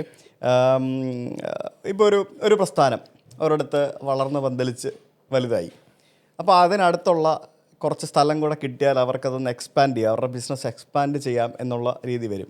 ശരിക്കും അങ്ങനെ വളർന്ന് വലുതാവും എന്നുള്ളൊരു കാഴ്ചപ്പാടുണ്ടെങ്കിൽ ആദ്യമേ അതിന് സമീപത്തുള്ള എല്ലാം കൂടെ ആദ്യമേ വാങ്ങിച്ചിട്ട് വേണം ബിസിനസ് വളർത്തേണ്ടതെന്ന് കുറേ കാലം കഴിയുമ്പോൾ പിന്നീട് പഠിക്കും. പക്ഷേ എന്നിരുന്നാലും പലതും അങ്ങനെ നടക്കില്ല. കാരണം ചിലപ്പോൾ ഇൻവെസ്റ്റ് ചെയ്യാൻ പൈസ ഉണ്ടാവില്ല. ഇപ്പോൾ ഒരു ആശുപത്രിയാണെന്നിരിക്കട്ടെ, ആ ആശുപത്രി തുടങ്ങി വളർന്ന് വലുതായി, അപ്പോൾ സമീപത്തുള്ള കുറച്ച് സ്ഥലം കൂടെ കിട്ടിയാൽ അവർക്ക് കുറച്ച് എക്സ്പാൻഡ് ചെയ്യാം, അല്ലെങ്കിൽ പാർക്കിംഗ് കൂട്ടാം എന്നൊക്കെ വരും. അന്നേരം സമീപത്തുള്ള ആൾക്കാരോട് ചോദിച്ചു പോകുമ്പോഴത്തേക്കിനും 10 ലക്ഷം സ്ഥലം വിലയുള്ളടത്ത് 50 ലക്ഷം ചോദിക്കും. പിന്നെ താല്പര്യമില്ല, കൊടുക്കാൻ താല്പര്യമില്ല, അങ്ങനെ ഇപ്പോൾ ഞാൻ കുറവാകും നന്നാവണ്ട, അങ്ങനത്തെ ആറ്റിറ്റ്യൂഡിലുള്ള ആൾക്കാരുണ്ടാവും. ഇങ്ങനെയുള്ള സംഭവങ്ങൾ ഞാൻ പേഴ്സണലി പലതവണ കണ്ടിട്ടുണ്ട്, പല ആൾക്കാരെ കണ്ടിട്ടുണ്ട്. എന്തിന് കോഴഞ്ചേരിൽ എൻ്റെ നാട്ടിൽ പത്തനംതിട്ടയിലുള്ള തൊട്ട് വീടിനടുത്ത് മുത്തൂറ്റാശുപത്രി ഉണ്ട്. അവരുടെ സമീപത്തുള്ള എൻ്റെ വീട്ടിലടക്കം പല ആൾക്കാരോടും സ്ഥലം ചോദിച്ചിട്ടുണ്ട്. ആരും കൊടുത്തിട്ടും ഇല്ല, എപ്പോഴും കൊടുക്കുന്നുമില്ല. എനിക്ക് തോന്നുന്നില്ല ഇനി അത് കൊടുക്കുമെന്നും തോന്നുന്നില്ല. അതെന്താ ഇത് നാട്ടുനടപ്പാണോ ഇങ്ങനെയൊക്കെ നടക്കുന്നത്? എന്തോ ഒരു നല്ല ചോദ്യമാണെന്നറിയോ.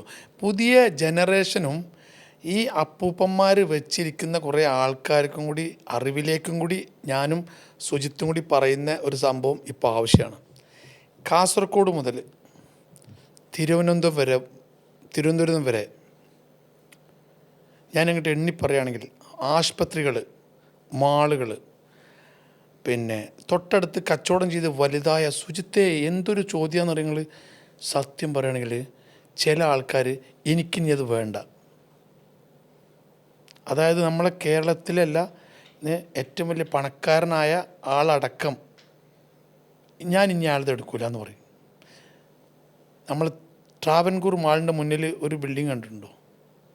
ഒരു 3 സെൻറ്റ് 6 സെൻറ്റ് അതടക്കമുള്ള ആൾക്കാർ ചിലത് കൊടുക്കാതെ വെച്ചിട്ടുണ്ട്. അത് ചിലപ്പോൾ അവർക്ക് ആവശ്യത്തിനായിരിക്കും കൊടുക്കാത്തത്, അവരെ ഇഷ്ടം, അവരുടെ മുതൽ അവരിഷ്ടമില്ലേ കൊടുക്കുള്ളൂ. അങ്ങനെ കോളേജുകൾ, യൂണിവേഴ്സിറ്റികൾ, പിന്നെ ഹോട്ടലുകൾ, അടുത്തുള്ള വഴി, പിന്നെ റോഡ് വീതി കൂട്ടാനുള്ള വഴികൾ, ഇതൊന്നും കൊടുക്കാതെ വെച്ചിരിക്കുന്ന ആൾക്കാരുണ്ട്. എനിക്ക് അവരോടൊക്കെ ഒരു റിക്വസ്റ്റ് ചെയ്യാനെന്താ വെച്ചാൽ, ചില സംഭവങ്ങൾ, കച്ചവടങ്ങൾ വലുതായിട്ട് ഇവിടുന്ന് ആരും കോടികൾ വേറൊരു ലോകത്തേക്ക് കൊണ്ടുപോകില്ല. ഈ ഒരു ലോകം എന്ന് പറഞ്ഞാൽ ഇതിൻ്റെ ഉള്ളിൽ കിടക്കുന്ന ആൾക്കാരുടെ കയ്യിൽ സുജിത്തിൻ്റെ അടുത്ത് കുറച്ച് കൊടുക്കും, നമ്മുടെ അടുത്ത് കുറച്ച് കൊടുക്കും, അയാളടുത്ത് കുറച്ച് കൊടുക്കും. പക്ഷേ അടിസ്ഥാന സൗകര്യങ്ങൾ വേണ്ട ലാൻഡുകൾ വിട്ടുകൊടുത്ത് വാശി പിടിക്കാതെ ഇപ്പം 250 ആൾക്ക് ഡയാലിസിസ് ചെയ്യുന്ന ഒരു ഡയാലിസിസ് സെൻറ്ററിലേക്ക് ഞാൻ പോയത് ഒരു കാർ മാത്രം പോകുന്ന വഴിയിൽ. ആ കാർ അങ്ങോട്ട് പോകണമെങ്കിൽ വേറെ ഒരു ലാൻഡിൽ തിരിച്ചിട്ട് വേണം അതിലേക്ക് പോകാൻ. അപ്പം ഞാൻ ഏറ്റവും വലിയ എക്സാമ്പിൾ അമൃത ആശുപത്രിയിലേക്ക് പോകുന്ന വഴി കണ്ടിട്ടില്ലേ? പിന്നെ ഗവൺമെൻറ് വിചാരിച്ചിട്ട് പോലും വീതി കൂട്ടാൻ പറ്റില്ല. അപ്പം ഇങ്ങനത്തെ ആൾക്കാർക്ക് സുജിത്തും സുലൈമാനും ഇപ്പോൾ ഈ സംസാരിക്കുന്ന ഇത് കേൾക്കുന്ന ആൾക്കാരോട് എനിക്ക് പറയാനുള്ളത്, അവിടെ മനസ്സ് വഴിക്ക് വേണ്ടിയിട്ട് ആശുപത്രികളാണെങ്കിലും കോളേജുകളാണെങ്കിലും ചില കടകളാണെങ്കിലും ചില വീടുകളാണെങ്കിലും പിന്നെ ആംബുലൻസ് വരണം. പുതിയ ജനറേഷൻ ചിന്തിക്കേണ്ടത് എപ്പോഴും വഴിക്ക് സ്ഥലം വിട്ടു കൊടുക്കണം. ഒരു മാന്യമായിട്ടുള്ള റേറ്റൊക്കെ വാങ്ങിക്കോട്ടെ. പിന്നെ ബിസിനസ് ആണെങ്കിൽ കുറച്ച് കൂടുതൽ വാങ്ങിക്കോട്ടെ. പക്ഷേ ഇങ്ങനത്തെ അടിസ്ഥാന ഒരു ഡയാലിസിസ് സെൻറ്ററിലേക്ക് രോഗികൾ മരിച്ചു കൊണ്ടുവരുമ്പോൾ ഒരു ആംബുലൻസ് 2 വട്ടം തിരിച്ചിട്ട് കൊണ്ടുവരുന്നൊരു രംഗം ഞാനിപ്പോൾ കണ്ടു. അപ്പോൾ ഞാൻ വിചാരിച്ചു, ഇവരൊക്കെ എന്ത് മനുഷ്യന്മാരാണ്. ഇവരങ്ങ് മരിച്ചു കഴിഞ്ഞാൽ ആ സ്വത്ത് പിന്നെ അവർ കാണാത്ത പേരക്കുട്ടികളാണ് അത് ഉപയോഗിക്കുന്നത്. പിന്നെ സുജിത്തെ മനസ്സിലായി നിങ്ങൾക്ക്? ഞാൻ ഈ പറഞ്ഞ അമൃത ആശുപത്രി ഇല്ലേ, കേരളത്തിൻ്റെ പല ഭാഗങ്ങളിൽ നിന്നും 10-15 KSRTC ബസ്സുകളും പ്രൈവറ്റ് ബസ്സുകളും അവിടേക്ക് ജനങ്ങൾക്ക് വേണ്ടി വരുന്നുണ്ട് ആശുപത്രിയിലേക്ക്. ഒരു പർട്ടിക്കുലർ വളവുണ്ട് അവിടെ. എൻ്റെ ഓർമ്മ ശരിയാണെങ്കിൽ പണ്ടൊക്കെ അവിടെ ആ 2-3 തവണ ആ വളവിൽ വണ്ടി തിരിക്കാൻ പറ്റാതെ ആ ബസ് മുമ്പിൽ പോയിട്ട് അവിടെ എവിടെ ഇട്ട് തിരിച്ചിട്ട് വന്നിട്ടാണ് തിരിച്ചുകൊണ്ടിരുന്നത്. ഇപ്പം അത് മാറിയെന്ന് എനിക്കറിയില്ല. പക്ഷേ അങ്ങനെ ഒരു അവസ്ഥ വരെ അവിടെയുണ്ട്. പക്ഷേ അങ്ങനെയല്ല, കേരളത്തിൽ കുറേ സ്ഥലങ്ങളുണ്ട് ശവം വരെ കൊണ്ടുവരാൻ, നമ്മളെ മയ്യത്ത് വരെ കൊണ്ടുവരാൻ പറ്റാത്ത ഇടവഴികൾ കൊടുക്കൂല ആൾക്കാർ. 2 സെൻറ്റ് 3 സെൻറ്റ് അല്ലെങ്കിൽ 2 മീറ്റർ 1 മീറ്റർ കൊടുക്കൂല ആൾക്കാർ. അങ്ങനത്തെ ആൾക്കാരോടാണ് എനിക്ക് ഈ ഒരു അവസരം ഞാൻ ഉപയോഗിക്കുകയാണ്. ഒന്ന് ചിന്തിക്കണം. പേരക്കുട്ടികൾ ഉപയോഗിക്കേണ്ട സാധനങ്ങളായിരിക്കും, അല്ലെങ്കിൽ നിങ്ങൾ കാണാത്ത അവർ കാണാത്ത പേരക്കുട്ടികളായിരിക്കും ഈ സ്വത്തിൻ്റെ അവകാശികൾ. അപ്പം നമ്മൾ ഹയാത്തിലിരിക്കുമ്പോൾ അല്ലെങ്കിൽ നമ്മൾ ജീവനോടെ ഇരിക്കുമ്പോൾ അത് കൊടുത്ത് അത് അവർക്കൊരു മാതൃകയാക്കി കാണിച്ചു കൊടുക്കണം. ഇപ്പോൾ ഒരു ബിസിനസ് വിൽക്കാൻ വേണ്ടിയിട്ട്, ഒരു ലാൻഡ് വിൽക്കാൻ വേണ്ടിയിട്ട് എനിക്ക് ആ സ്ഥലം വേണം. അപ്പോൾ അവിടെ ഒരു 3 ലക്ഷം രൂപ സെൻറ്റിന് വിലയുള്ളൂ. അതിന് നിങ്ങൾ 6 ലക്ഷം വാങ്ങിക്കോളൂ, പ്രശ്നമില്ല. അതൊരു ബിസിനസ്സാണ്. ഞാൻ പറയുന്നത് ഇങ്ങനത്തെ ചാരിറ്റി ചെയ്യുന്ന, ഇങ്ങനത്തെ ഹോസ്പിറ്റലുകൾ, ഇങ്ങനത്തെ ഇടവഴികൾ വലുതാക്കുന്ന സംഭവങ്ങൾ ഭയങ്കര സംഭവമായിരിക്കും.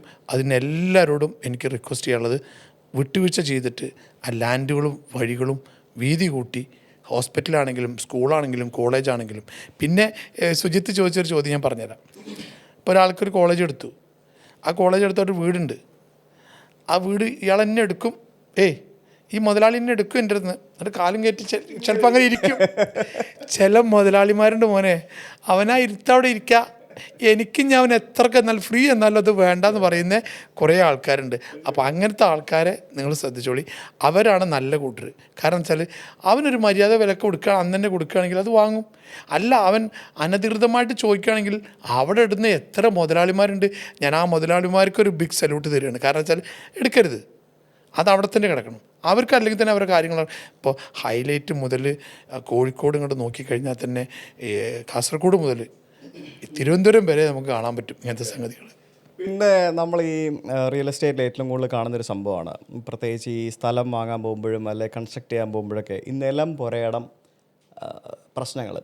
ഇപ്പോൾ എറണാകുളം നോക്കുകയാണെങ്കിൽ എറണാകുളം നഗരത്തിലെ എനിക്ക് തോന്നുന്നു ഭൂരിഭാഗം സ്ഥലവും നിലമാണ്, പുരയിടമല്ല. ഇത് പിന്നെ കൺവേർട്ട് ചെയ്യുന്ന ഒരു പ്രൊസീജിയർ, അതിൻ്റെ പുറകെ കുറേ നാൾ നടക്കുന്നു. ഇപ്പം ഞാൻ വാങ്ങിച്ച ഈ സ്ഥലം പോലും പണ്ട് നിലമായിരുന്നു, ഇത് കൺവേർട്ട് ചെയ്ത് പുരയിടം ആക്കിയതാണ്. അതായത് 20 വർഷമായിട്ട് ഇവിടെ 22 വർഷം പഴക്കമുള്ള വീടായത്.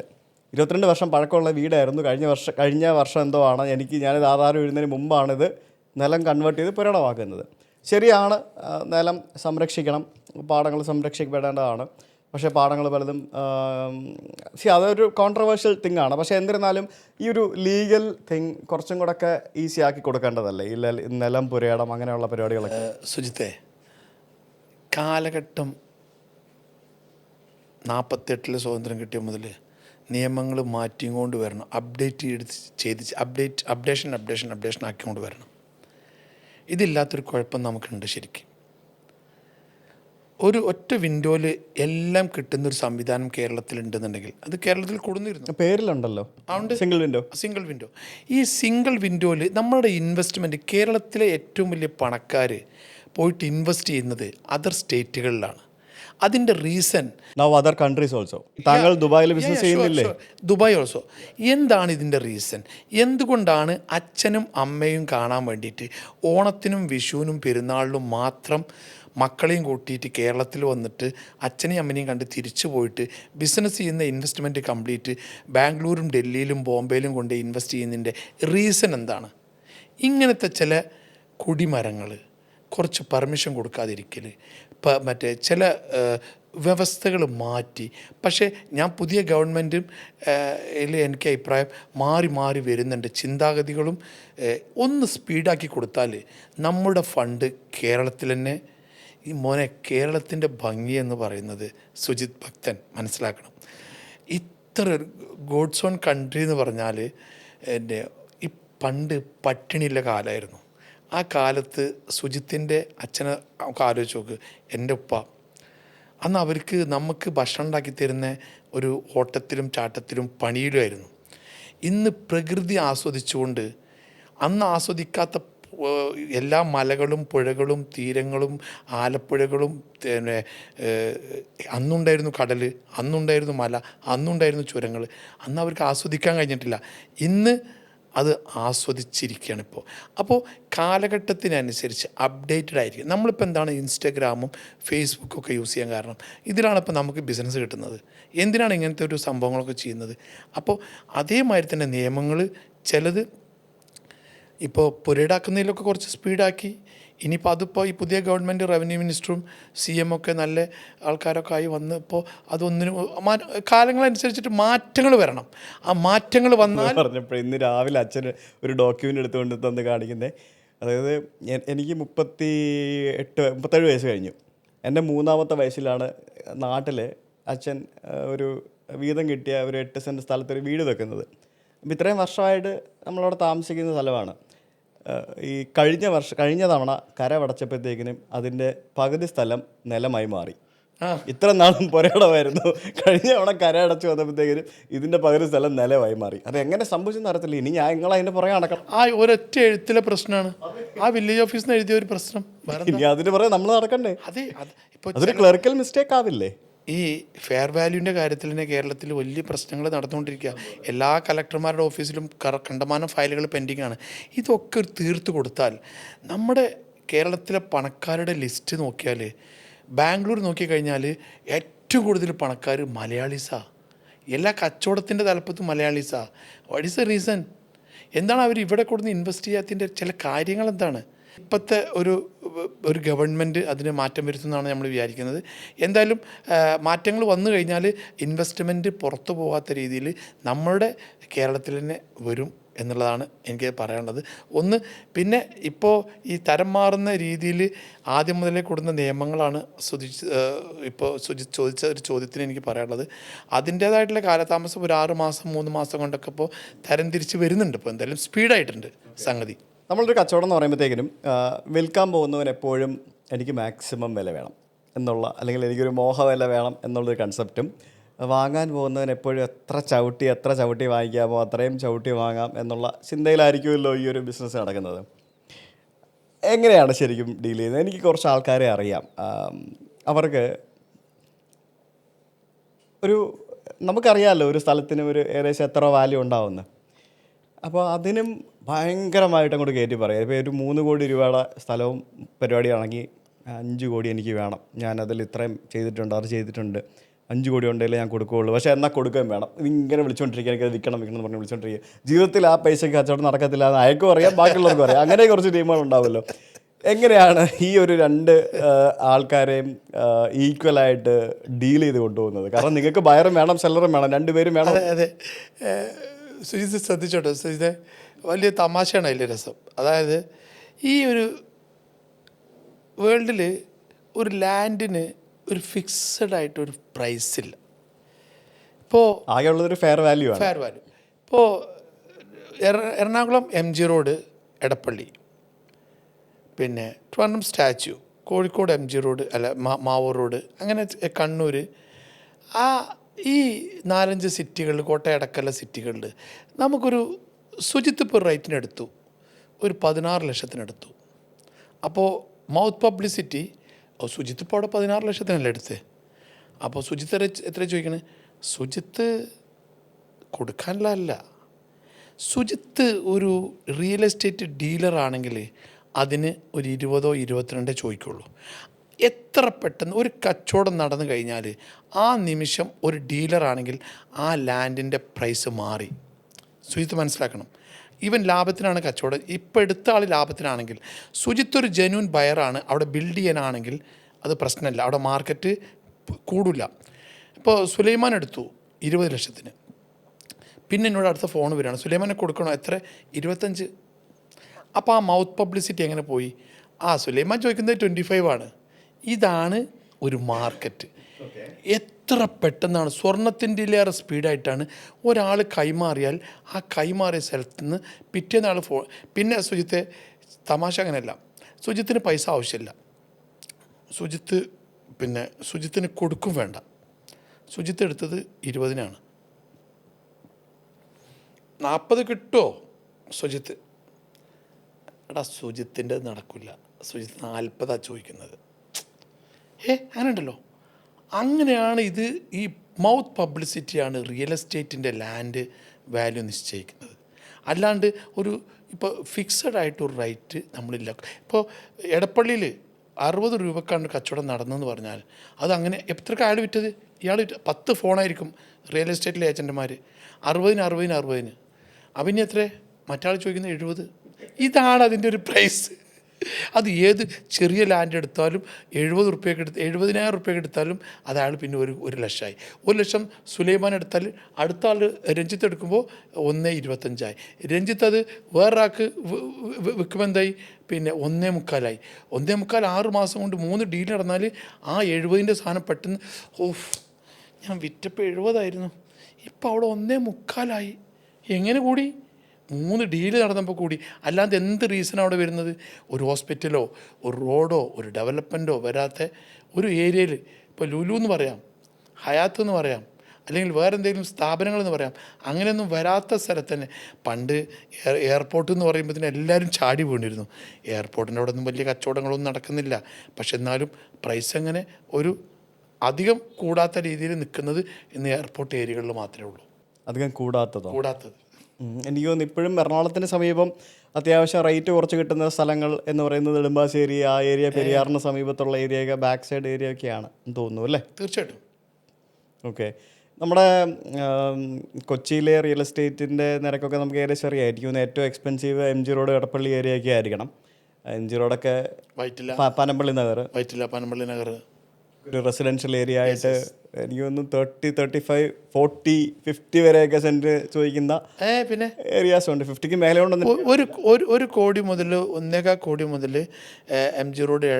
ഇപ്പോൾ എടപ്പള്ളിയാണ് കുറച്ചും കൂടി പിന്നെ ഒരു 50 to 70 ഉള്ളിൽ നിൽക്കുന്ന ഒരു സ്ഥലം. എം ജി റോഡ് ഇപ്പോൾ ഒരു 1 CR ആയി, 70 to 1 CR ആയി. M G road 3 കാറ്റഗറിയാണ്. രവിപുരം എത്തുമ്പത്തിന് പിന്നെ പ്രൈസ് വളരെ കുറഞ്ഞു.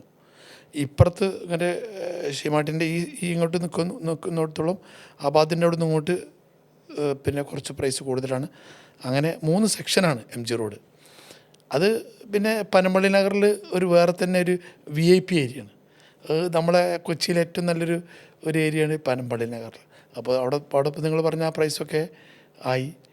പിന്നെ ഇതൊക്കെ പറഞ്ഞല്ലോ സുജിത്ത്, അങ്ങോട്ട് പറയാണ്, അങ്ങോട്ട് എടുക്കുകയാണ്. അല്ലാതെ ഒരു നിശ്ചിത പ്രൈസ് എന്നുള്ളതല്ല അവിടെ. ആൾക്കാർ എടുത്താൽ പിന്നെ എടുത്തോ വിൽക്കുമ്പോൾ അതിൻ്റെ പ്രൈസ് മാറി. ഇതൊരു ഡിഫറെൻറ്റ് ഗെയിമാണ്. പിന്നെ ഒരു കാര്യം കൂടി ആ കൂട്ടത്തിൽ ഞാൻ കൂട്ടിച്ചേർക്കാം. ആൾക്കാരിപ്പോൾ സിറ്റിക്കുള്ളിൽ കൂടാതെ ഇപ്പോൾ കൊടുങ്ങല്ലൂർ വരെ സിറ്റിയായി, പറവൂർ വരെ സിറ്റിയായി. ഇങ്ങോട്ട് പിന്നെ ആലപ്പുഴയ്ക്ക് ഏതാണ്ട് കുറച്ച് കഴിഞ്ഞാൽ ആലപ്പുഴയ്ക്ക് എത്തും ശരിക്കും. ഇനിയിപ്പോൾ ഹൈവേടെ പണി കഴിഞ്ഞാൽ ഇവിടെ നിന്ന് പറവൂർ പോകാൻ അരമണിക്കൂർ പോലും വേണ്ട. അത്രേ ഉള്ളൂ. പിന്നെ ഇപ്പോൾ നെടുമ്പാശ്ശേരി കഴിഞ്ഞ് അങ്കമാലിയും പിന്നെ നമ്മുടെ അഡ്ലക്സിൻ്റെ അപ്പോളോ ബോർഡറാണല്ലോ, തൃശ്ശൂരിൻ്റെ ബോർഡറാണല്ലോ. അതിപ്പോൾ എറണാകുളത്ത് സിറ്റി ആയിപ്പോൾ.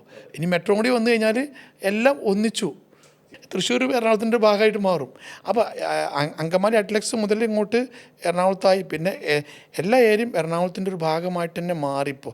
അപ്പോൾ ആദ്യം വലിയ വലിയ ഷോറൂമുകളൊക്കെ സിറ്റി തന്നെ വേണമെന്നുണ്ടായിരുന്നു. ഇപ്പോൾ അതല്ല. ഇപ്പോൾ എല്ലാ സ്ഥലത്തും നല്ല നല്ല ഹോട്ടലുകളും നല്ല നല്ല തുണിഷാപ്പുകളും എല്ലാം വന്ന് ആൾക്കാർ പിന്നെ ആ ഏരിയക്ക് തന്നെ വിലക്കൂട്ടി. ചെറിയ ഏരിയ. ഞാൻ എവിടെ ഒരു ഇൻ്റർവ്യൂവിൽ ഇങ്ങനെ കണ്ടിരുന്നു, 8ാം ക്ലാസ്സുകാരനാണ് എന്ന് പറഞ്ഞിട്ട്. 8ാം ക്ലാസ് വരെ പഠിച്ചിട്ടുള്ളൂ. അത് കാര്യമില്ല, അത് ചോദിക്കേണ്ട ആവശ്യമൊന്നുമില്ല. എൻ്റെ ചോദ്യം അതല്ല. ആദ്യമായിട്ട് ചെയ്ത റിയൽ എസ്റ്റേറ്റ് കച്ചവടം അല്ലെങ്കിൽ ആദ്യമായിട്ട് ബ്രോക്കറേജ് കിട്ടിയത് എത്ര രൂപയായിരുന്നു? എന്തായിരുന്നു കച്ചവടം? 2000 രൂപ. അല്ല 2000 രൂപ. ഏത് വർഷം അത്? 88. അന്നേരം എത്ര വയസ്സുണ്ട്? 88 ആകുമ്പോൾ ഞാൻ ജനിച്ച വർഷം 67, 77, 87, 20 വയസ്സ്.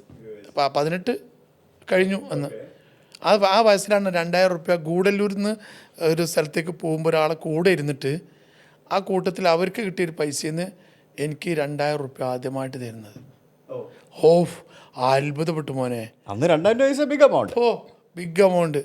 അത് കിട്ടിയെന്ന് പറഞ്ഞാൽ ഇത് എന്തിനാന്ന് വെച്ചപ്പോൾ ഞാൻ അവരുടെ കൂടെ പോയി ഒരു കച്ചവടത്തിൽ അവരുടെ കൂടെ ഇരുന്ന് ബാലേട്ടൻ, ഒരു തങ്ങൾ, അങ്ങനെ 3-4 ആൾക്കാർ. ഇപ്പോഴും അവരുടെ പേരൊക്കെ എനിക്ക് ഓർമ്മയുണ്ട്. ഫസ്റ്റ് കിട്ടുന്ന പൈസ അതെയാ. ആരാ പൈസ തരുന്നത്? ആ പൈസ പിന്നെ ഒരു ബാലൻ, ഒരു തങ്ങൾ, 4 ആൾക്കാരാണ് എനിക്ക് തരുന്നത് ആ പൈസ. അതാണ് താങ്കളുടെ ആദ്യത്തെ ഒരു ബ്രോക്കറേജ് എന്ന് പറയുന്നത്. ഓക്കെ. അതിനുശേഷം ഇതിങ്ങനെ ഒരു എന്താ പറയുക, ഒരു ബ്രോക്കർ ആവാം അല്ലെങ്കിൽ ഈ ഒരു രീതിയിലേക്കൊക്കെ പോകാം എന്നുള്ള ഒരു തോന്നൽ വന്നത് എങ്ങനെയാണ്?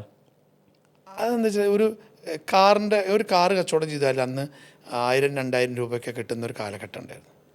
അപ്പോൾ അങ്ങനത്തെ ഒരാളെ കൂടെ, ഒരു ബാബുട്ടി എന്ന് പറഞ്ഞ ആളെ കൂടെ ഓഫീസിലിരിക്കുമ്പോൾ അവർ കൂടെ അങ്ങോട്ടും ഇങ്ങോട്ടും യാത്ര ചെയ്യും. ഓക്കെ. അപ്പോൾ അന്ന് കാർ കച്ചവടമൊക്കെ ചെയ്തിട്ടുണ്ട്. അപ്പോൾ നമ്മൾക്ക് ഇവർ ചെയ്യുന്ന ഒരു ഡീലിൻ്റെ ഒരു വശം നമുക്ക് മനസ്സിലാവും. അന്നൊക്കെ ലാൻഡിന് 4000 രൂപ 5000 രൂപയ്ക്ക് നാടുംപുറത്ത് കിട്ടുന്ന ഒരു കാലഘട്ടം. പിന്നെ അന്ന് എടക്കര എന്ന് പറഞ്ഞ സ്ഥലത്താണ് എൻ്റെ നാട്. അവിടുന്ന് നിലമ്പൂർ, മഞ്ചേരി, മോങ്ങം ഇവിടെയൊക്കെ പോകും, കോഴിക്കോടൊക്കെ പോകുമ്പോൾ അവിടെയൊക്കെ ഇത് നമ്മൾ ഇവരെ കൂട്ടത്തിലിരുന്നിട്ട് ഇവർ പറയുന്നതും ഒക്കെ കേട്ടിങ്ങനെ പഠിക്കുകയാണ്. അപ്പോൾ ഇതാവണം എന്നുണ്ടെങ്കിൽ ഇതിനൊരു പ്രത്യേക ഇൻവെസ്റ്റ്മെൻറ്റ് വേണ്ട, ഒരു ഷോപ്പല്ല, ഇതെല്ലാവരും കാണാം, പറന്നുയരാം, എവിടെയും വരെ എത്താം എന്നൊക്കെ ഒരു തോട്ട് എനിക്ക് അന്നേ ഉണ്ടായിരുന്നു. ആ ഒരു തോട്ടിൽ നമ്മളെ കയ്യിലേക്ക് വേറെ ഇൻവെസ്റ്റ്മെൻറ്റും ആവശ്യമില്ല. നമ്മുടെ സ്മാർട്ട്നെസ്, നമ്മുടെ എനർജി, നമ്മുടെ വാക്ക്, ഒരു അറിവ്, വിവരം, അതാണ് ഇതിലെ ഒരു ഇൻവെസ്റ്റ്മെൻറ്റ്. നിങ്ങളതിൻ്റെ എടുക്കുന്നത്, നിങ്ങൾ എടുത്താണ് വേറെ നാളെ നിങ്ങൾക്ക് വിറ്റാൽ നല്ല ലാഭം കിട്ടും. നമ്മുടെ ഒരു ഭാഷ ഉണ്ടല്ലോ, കോൺഫിഡൻസ് കൊടുക്കുക, ഒരു കോൺഫിഡൻസ്. നിങ്ങൾ അത് എടുത്തോളി ധൈര്യമായിട്ടെന്ന്. ഞാനല്ല നിങ്ങളോട് പറയുന്നത്. എടുത്താൽ നാളെ പിറ്റേ നാളെ എത്ര പൈസ കിട്ടും, അങ്ങനത്തെ ഒരു നാടൻ ശൈലിയിലൊരു സംസാരത്തിൽ ചില ആൾക്കാർ അങ്ങോട്ട് എടുത്തു പോകും. അപ്പോൾ എന്തെങ്കിലും തരുമിട്ട് നമുക്ക് അന്ന് പെർസെൻറ്റേജ് ഒന്നുമില്ല. അപ്പോൾ നമുക്ക് കിട്ടുന്ന ഒരു എമൗണ്ട് ഉണ്ടാവും. പിന്നെ ഇത് കാണിച്ചു കൊടുക്കുക, ഇത് നാളെ അവിടെ ഇത് വരുന്നുണ്ട് കേട്ടോ, ഇതിവിടെ എടുത്തു കഴിഞ്ഞാൽ നമുക്ക് ഇപ്പോഴത്തെ ഗൾഫിലെ ആൾക്കാർ വന്നു കഴിഞ്ഞാൽ നമുക്ക് 30 സെൻറ്റ് വിൽക്കട്ടോ. അങ്ങനെയൊക്കെ പറഞ്ഞിട്ടില്ല ഒരു ഡയലോഗുകൾ നമ്മൾ അന്നത്തെ ആ ഡയലോഗ് മാത്രമാണ് നമ്മുടെ ഇൻവെസ്റ്റ്മെൻറ്റ്. അപ്പോൾ എനിക്ക് ഏറ്റവും കൂടുതൽ പൈസ കിട്ടിയ നമ്മളെ പുതിയ ബൈപ്പാസ് ഉണ്ടല്ലോ, നമ്മളെ കോഴിക്കോട് ബൈപ്പാസ്, അങ്ങനെയുള്ള സ്ഥലങ്ങളിലൊക്കെ രാത്രിയും പകലും നിന്ന് കച്ചവടം ചെയ്യും, ടൈം നോക്കാണ്ട്. അവിടെയൊക്കെ പിന്നെ നമ്മളെ കൂട്ടത്തിൽ കുറേ ആൾക്കാർ നമ്മളെ സഹായിക്കാനുള്ള ആൾക്കാരൊക്കെ ഉണ്ടായിരുന്നു. പിന്നെ അങ്ങനെ ശരിക്കും പൊതുവെ ഒരു പറച്ചിലുണ്ടല്ലോ, അതായത് വേർക്കാതെ പൈസ ഉണ്ടാക്കാൻ പറ്റുന്നൊരു മേഖലയാണെന്ന്. പക്ഷെ ശരിക്കും വേർക്കാതെ കാശുണ്ടാക്കാൻ പറ്റും, വിയർപ്പൊഴിക്കാതെ പ്രപഞ്ചം പിടിച്ചെടുക്കാൻ പറ്റിയ ഒരു മേഖലയാണെന്നൊക്കെ എനിക്ക് തോന്നുന്നില്ല. അല്ല, ഞാൻ പറയാം, ഞാൻ കണ്ടതിൽ വെച്ചിട്ട് നമ്മളെ PNC മേനോൻ എനിക്ക് വളരെ എക്സ്പെക്റ്റഡ് തോന്നുന്ന ഒരു ബിൽഡറാണ് ശോഭ. അദ്ദേഹത്തിൻ്റെ വർക്ക് കണ്ടു കഴിഞ്ഞാൽ നമ്മൾ കണ്ട് പഠിക്കേണ്ട കുറേ മേഖല, അതുപോലെ തന്നെ നമ്മുടെ എടുത്തു പറയാൻ നിവൃത്തില്ല, സ്കൈലൈൻ അസിസ്ക, ആ സ്കൈലൈൻ ഗ്രൂപ്പുകളൊക്കെ ഇവരൊക്കെ ചെയ്യുന്ന ഒരു വൃത്തി പോലത്തെ പിന്നെ കുറേ സംഭവങ്ങളുണ്ട് ഈ റിയൽ എസ്റ്റേറ്റ് മേഖലയിൽ. അത് ക്ലയൻറ്റിന് കൊടുക്കുന്ന ഒരു വിശ്വാസമാണ്.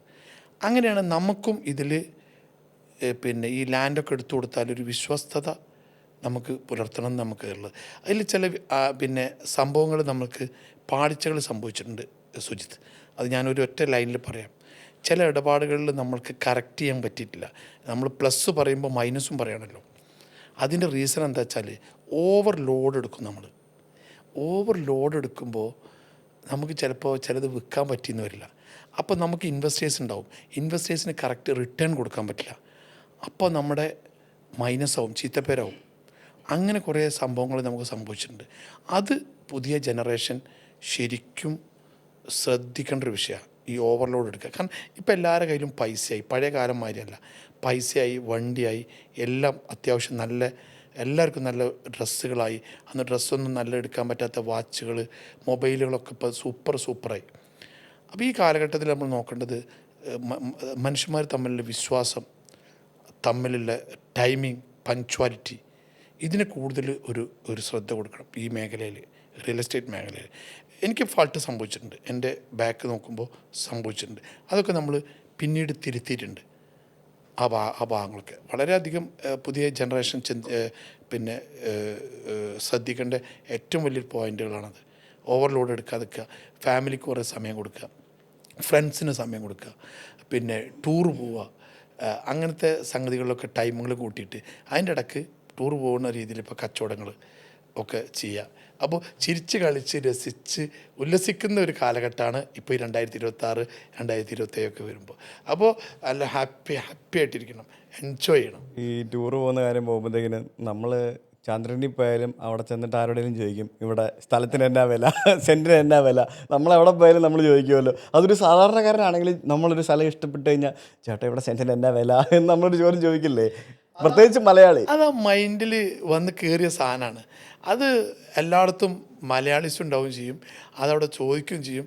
ആരെങ്കിലും വരുമ്പോൾ നിങ്ങൾക്ക് എന്തെങ്കിലും പരിപാടി ഉണ്ടോ? ഇന്നലെ ഞാൻ വന്നത് വന്ദേ ഭാരതിലാണ്.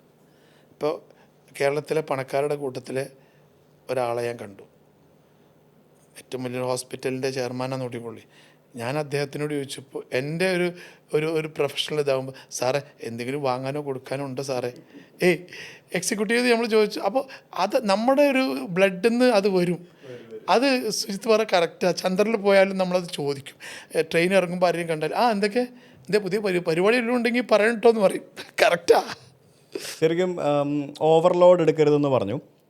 ശരിക്കും നമ്മൾ റിസ്ക് എടുക്കണ്ടേ?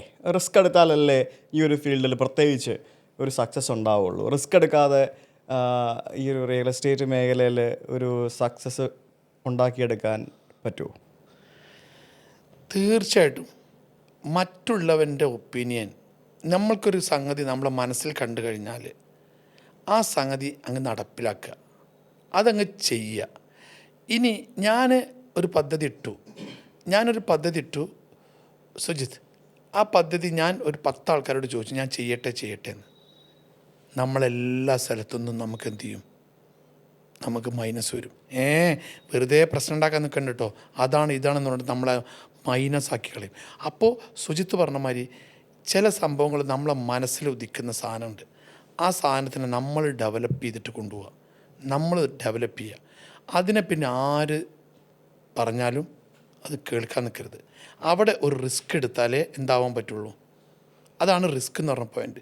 ചില ഞാൻ നേരത്തെ പറഞ്ഞല്ലോ, ഞാൻ വലിയൊരു എമൗണ്ടിന് 1,00,000 രൂപ അഡ്വാൻസ് കൊടുത്തു. അതൊരു റിസ്ക്കാണ്. അപ്പോൾ ആ റിസ്ക്കിലേക്ക് പോയി കഴിഞ്ഞാലേ എന്താകാൻ പറ്റുള്ളൂ. പിന്നെ കാലഘട്ടത്തിനനുസരിച്ചൊരു മാറ്റം വരണം എന്ന് ഞാൻ പറഞ്ഞല്ലോ സുജിത്ത്. എല്ലായ്പ്പോഴും എല്ലാമല്ല, ഓരോരോ വർഷം ഇപ്പോൾ അപ്ഡേഷനാണ്. എലോൺ മസ്ക് നിങ്ങളിപ്പോൾ ഒന്ന് വിചാരിച്ചാൽ അപ്പത്തിനത് എലോൺ മസ്ക് അവിടെ പറഞ്ഞു കഴിഞ്ഞു, ചെയ്തു കഴിഞ്ഞു. ആ ഒരു കാലഘട്ടമാണ് ഇപ്പോൾ കാലഘട്ടത്തിനനുസരിച്ചിട്ട് നമ്മൾ ജീവിക്കണം. നമ്മുടെ ജീവിതത്തിൽ മാറ്റം വരുത്തണം, സ്വഭാവത്തിൽ മാറ്റം വരുത്തണം, നമ്മുടെ രൂപത്തിൽ മാറ്റം വരുത്തണം, നമ്മുടെ വസ്ത്രത്തിൽ മാറ്റം വരുത്തണം, നമ്മുടെ ഇരുത്തത്തിലും കിടത്തത്തിലും നമ്മുടെ കുട്ടികളോടുള്ള പെരുമാറ്റത്തിലടക്കം കാലഘട്ടത്തിനനുസരിച്ച് നമ്മൾ പെരുമാറി പോകണം. അവിടെയാണ് സുജിത്ത് പറഞ്ഞ റിസ്ക് എടുക്കുന്നൊരു സംഗതി ഉണ്ടെങ്കിലേ വിജയിക്കാൻ കഴിയുള്ളൂ എന്ന സത്യം. പക്ഷേ ആ റിസ്കിനും ഒരു പരിമിതിയും കാര്യങ്ങളൊക്കെ ഉണ്ട്. മനസ്സിലായി. മറ്റുള്ളവരെ കാണാതെ പോകുന്ന അവസരങ്ങൾ നമുക്ക് എങ്ങനെ കണ്ടെത്താൻ സാധിക്കും?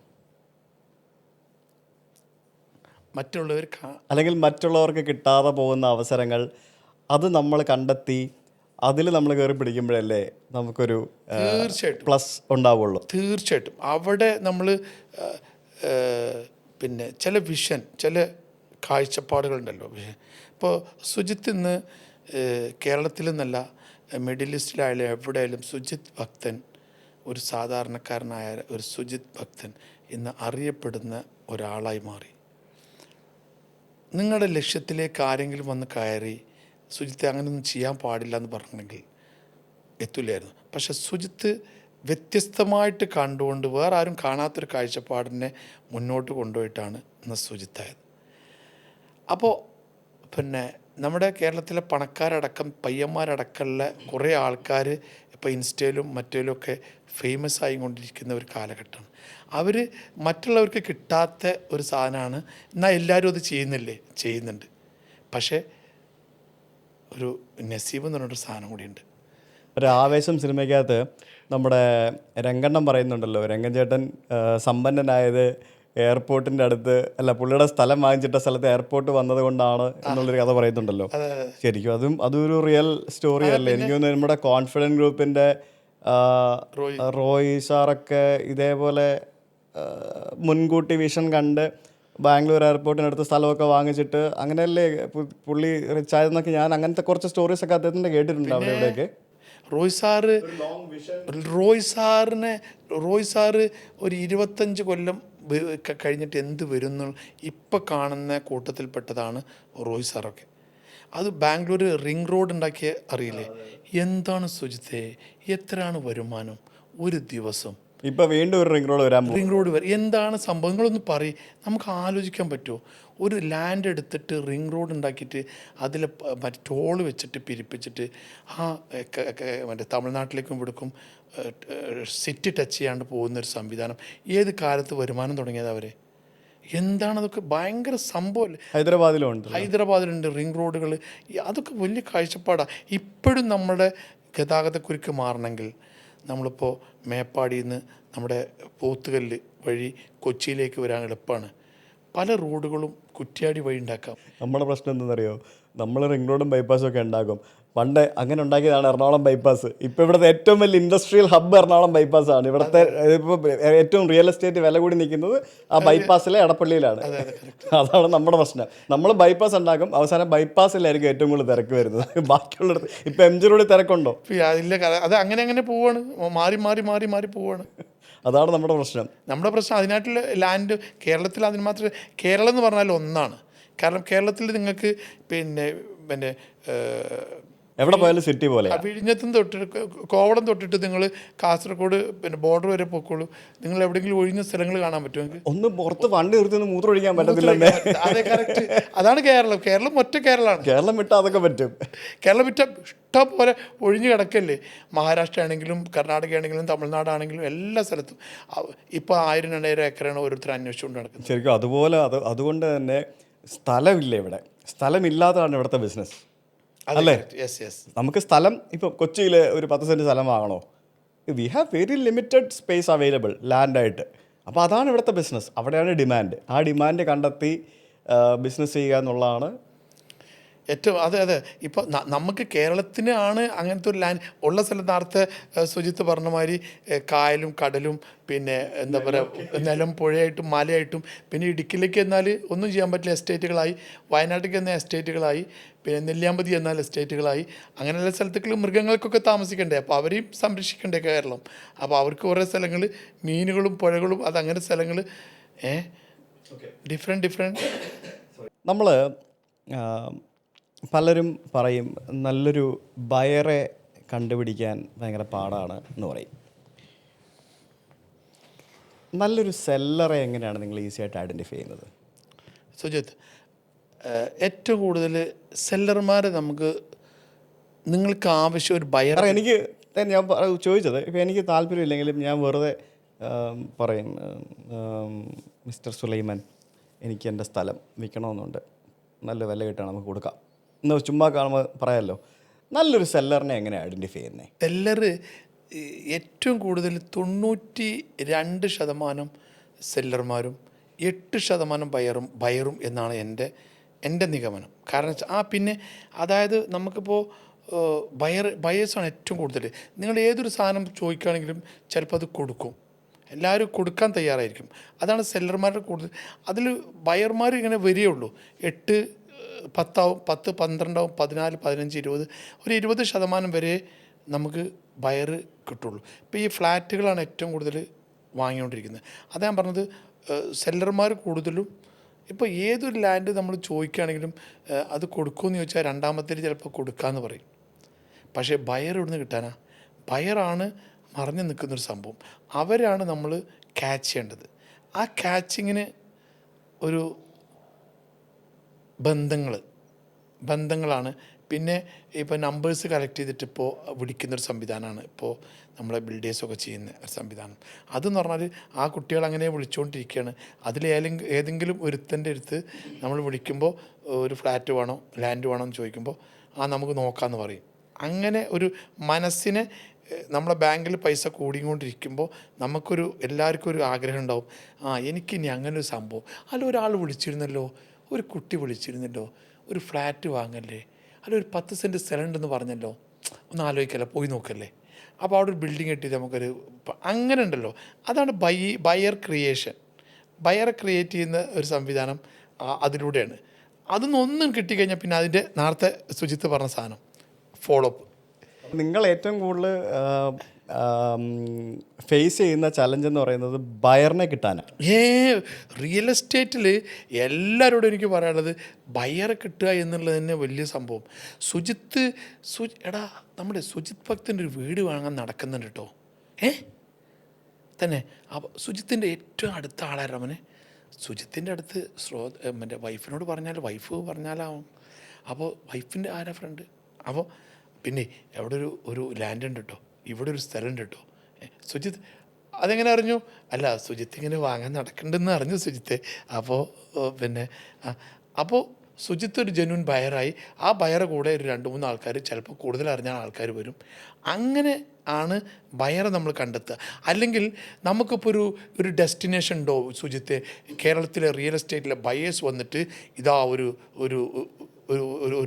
ഒരു ഹാളുണ്ട്, ആ ഹാളിൽ എഴുതിയിടണം സുജിത്തിന് വീട് വേണം, സുലൈമാന് ഹാൾ വേണം, ഇയാൾക്ക് ഇത് വേണം. അങ്ങനത്തെ ഒരു പോയിൻ്റ് ഇല്ലല്ലോ എവിടെയും. ഒരു പോയിൻ്റ് അങ്ങനെ ഇല്ലല്ലോ. ഇങ്ങനെ മൗത്ത് പബ്ലിസിറ്റിയിലൂടെ അറിഞ്ഞു വേണം ഫ്ലാറ്റ് എടുക്കാനും വീടെടുക്കാനും ഓരോരോ ലാൻഡ് സെയിൽ ചെയ്യാനും എസ്റ്റേറ്റുകൾ വാങ്ങാനൊക്കെ. ഇങ്ങനത്തെ ഒരു സംവിധാനമാണ്. അതാണ് ദ ബ്രോക്കർ അക്കാഡമിയിൽ ബിൽഡ് ചെയ്യുന്ന ബിൽഡ് ബ്രോക്കർ നമ്മൾ എന്ത് പറഞ്ഞാലും അവസാനം ബ്രോക്കർ അക്കാഡമി വരും. എവിടെ ചെന്ന് പറഞ്ഞാൽ അവസാനം ബ്രോക്കർ അക്കാഡമി അല്ല. സുജിത്ത്, ഞാനൊരു കാര്യം ചോദിക്കട്ടെ. സുജിത്തിന് ഈ വീടെടുത്തു, ഇവിടെ നിന്ന് വെച്ച് തന്നെ തുടങ്ങാം. സുജിത്തിനെ ഇവരെയും കണക്ട് ചെയ്തത് ഒരു റിയൽ അല്ല, ഞാൻ ആക്ച്വലി അത് ഞാൻ പറയാം. ഈ വീട് എടുക്കാൻ വേണ്ടി ഞാൻ കുറേ നാളായിട്ട് ഒരു 2-3 വർഷത്തോളമായിട്ട് ഞാൻ ഇങ്ങനെ എൻ്റെ മനസ്സിനിണങ്ങിയ ഒരു പ്രോപ്പർട്ടി നോക്കിക്കൊണ്ടിരിക്കുക. എനിക്കിവിടെയുള്ള പല ബ്രോക്കേഴ്സുമായിട്ടും പേഴ്സണൽ റിലേഷനുണ്ട്. പല ആൾക്കാരും അവരുടെ ടൈമും എഫേർട്ടും എനിക്ക് വേണ്ടി സ്പെൻഡ് ചെയ്തിട്ടുണ്ട്. ഞങ്ങൾ പല സ്ഥലങ്ങളിൽ, പനമ്പള്ളി നിറടക്കം പല സ്ഥലങ്ങളിലുള്ള സ്ഥലങ്ങൾ പോയി കണ്ടിട്ടുണ്ട്.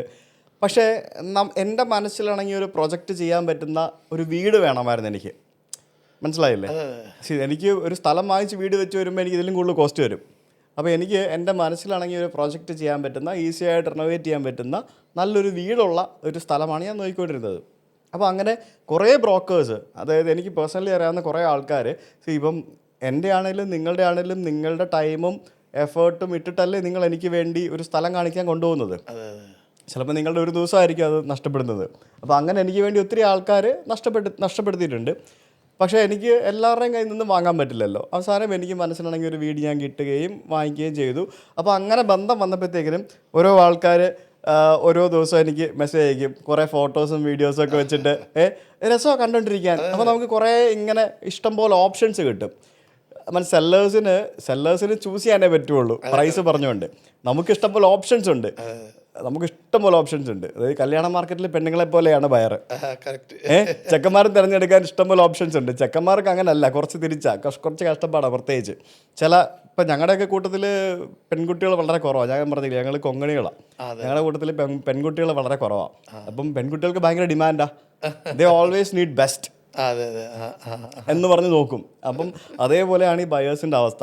നമ്മൾ നോക്കി പോയി നമ്മുടെ മനസ്സിലിണങ്ങുന്ന ഒരു സാധനം ഫൈനലി നമ്മൾ കണ്ടെത്തും. ശരിക്കും അങ്ങനെയാണ് ഞാനിതെടുത്തത്. സുജിത്ത്, അവിടെ ഒരു ബയർ ഇപ്പോൾ കൊച്ചി മാർക്കറ്റിലും ട്രിവാൻഡ്രം, കോഴിക്കോട്, കണ്ണൂർ, കോട്ടയം മാർക്കറ്റിലൊക്കെ ഒരു ബയർ ഇറങ്ങിക്കഴിഞ്ഞാൽ അപ്പോൾ റിയൽ എസ്റ്റേറ്റിൻ്റെ ആൾക്കാരുടെ ചവിട്ടിലെത്തും.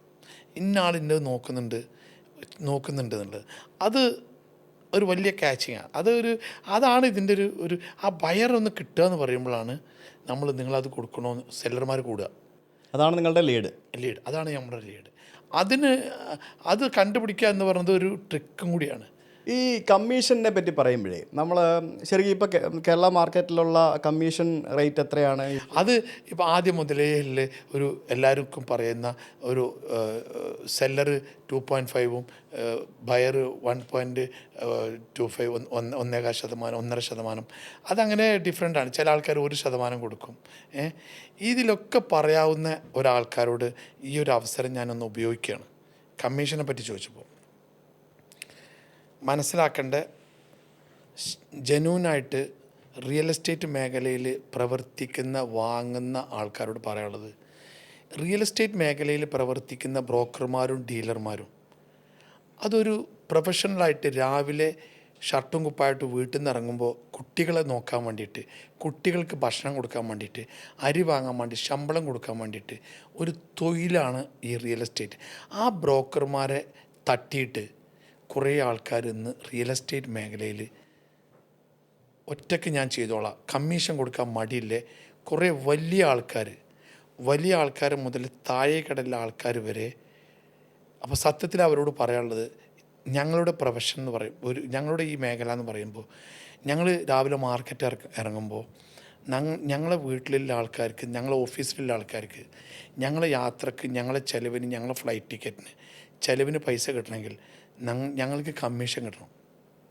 നമ്മളിത് പറയുമ്പോൾ സുജിത്തെ മനസ്സിലാക്കേണ്ടത്, നമ്മൾ തട്ടി കച്ചവടം ചെയ്യുന്ന കുറേ ആൾക്കാരുണ്ട്. ചില ആൾക്കാരുണ്ട് കറക്റ്റായിട്ട് ചെക്ക് തരും, അല്ലെങ്കിൽ പൈസ തരും.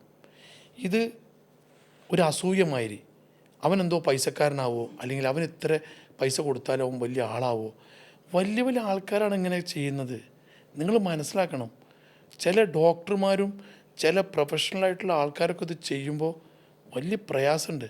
കേരളത്തിലെ ഏറ്റവും വലിയൊരു സംഭവം, ഞാൻ വ്യക്തികളുടെ പേര് പറയുന്നില്ല, അത്ര വലിയ വ്യക്തികളൊക്കെ കച്ചവടം നടന്നു കഴിഞ്ഞാൽ പിന്നെ എത്ര ചതിക്കപ്പെട്ടിട്ടുണ്ട് നിങ്ങൾ. ഈ കാണിച്ചെന്ന ആൾക്കാർക്കൊക്കെ നമ്മൾ കൊടുക്കേണ്ടി വരും ചിലപ്പോൾ. ഈ പ്രയാസവും പ്രശ്നങ്ങളും കോടതിയും ഒക്കെ ഉണ്ടാകുന്നത് എങ്ങനെയാണ് നിങ്ങൾ ഈ കമ്മീഷൻ തരാത്തപ്പോഴാണ്. അതൊരു കാര്യം പ്രത്യേകിച്ച് എനിക്ക് പറയാനുള്ളത്. കമ്മീഷൻ തന്നില്ല എന്ന് പറഞ്ഞാൽ എനിക്ക് ആരോടെങ്കിലും കേസിന് പോകാനോ ഈ നമ്മുടെ നാട്ടിൽ അതിനുള്ള നിയമ സംവിധാനം വല്ലതും ഉണ്ടോ? ഉണ്ട്. ഇപ്പോൾ ബ്ലോക്ക് ആക്കാനും നമുക്ക് ഉണ്ട്. പക്ഷെ ഞാൻ ചോദിക്കട്ടെ, പക്ഷെ അതിനുള്ള ലീഗൽ സാധനം ഉണ്ടോ നമുക്ക് ഇവിടെ? ഇതൊരു തൊഴിലാണ്. അംഗീകരിക്കപ്പെട്ടിട്ടില്ലല്ലോ. സുജിത്ത്, അവിടെയാണ് നിങ്ങൾക്ക് നിങ്ങളുടെ ചോദ്യത്തിന് ഞാൻ എതിർക്കുന്നത്. കാരണം എന്താ, അംഗീകരിക്കപ്പെട്ടിട്ടില്ല എന്ന് പറഞ്ഞാൽ നിങ്ങൾക്കൊരു വില കുറഞ്ഞൊരു വീട് കിട്ടണമെങ്കിൽ നിങ്ങളൊരു റിയൽ എസ്റ്റേറ്റ് ബ്രോക്കറെ സമീപിക്കണം.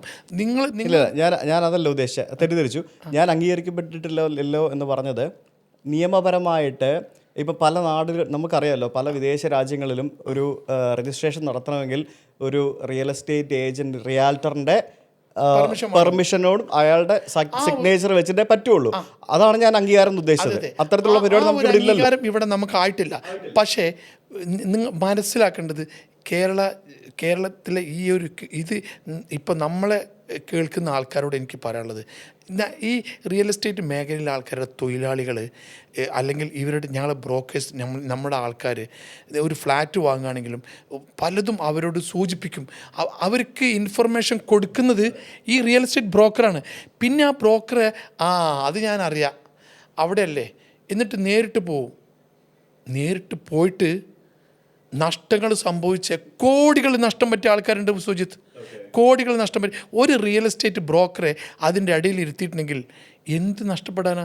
1% 2% കമ്മീഷൻ കൊടുത്താൽ അവരത്രയും കുറച്ച് വാങ്ങിത്തരില്ലേ സുജിത്തെ?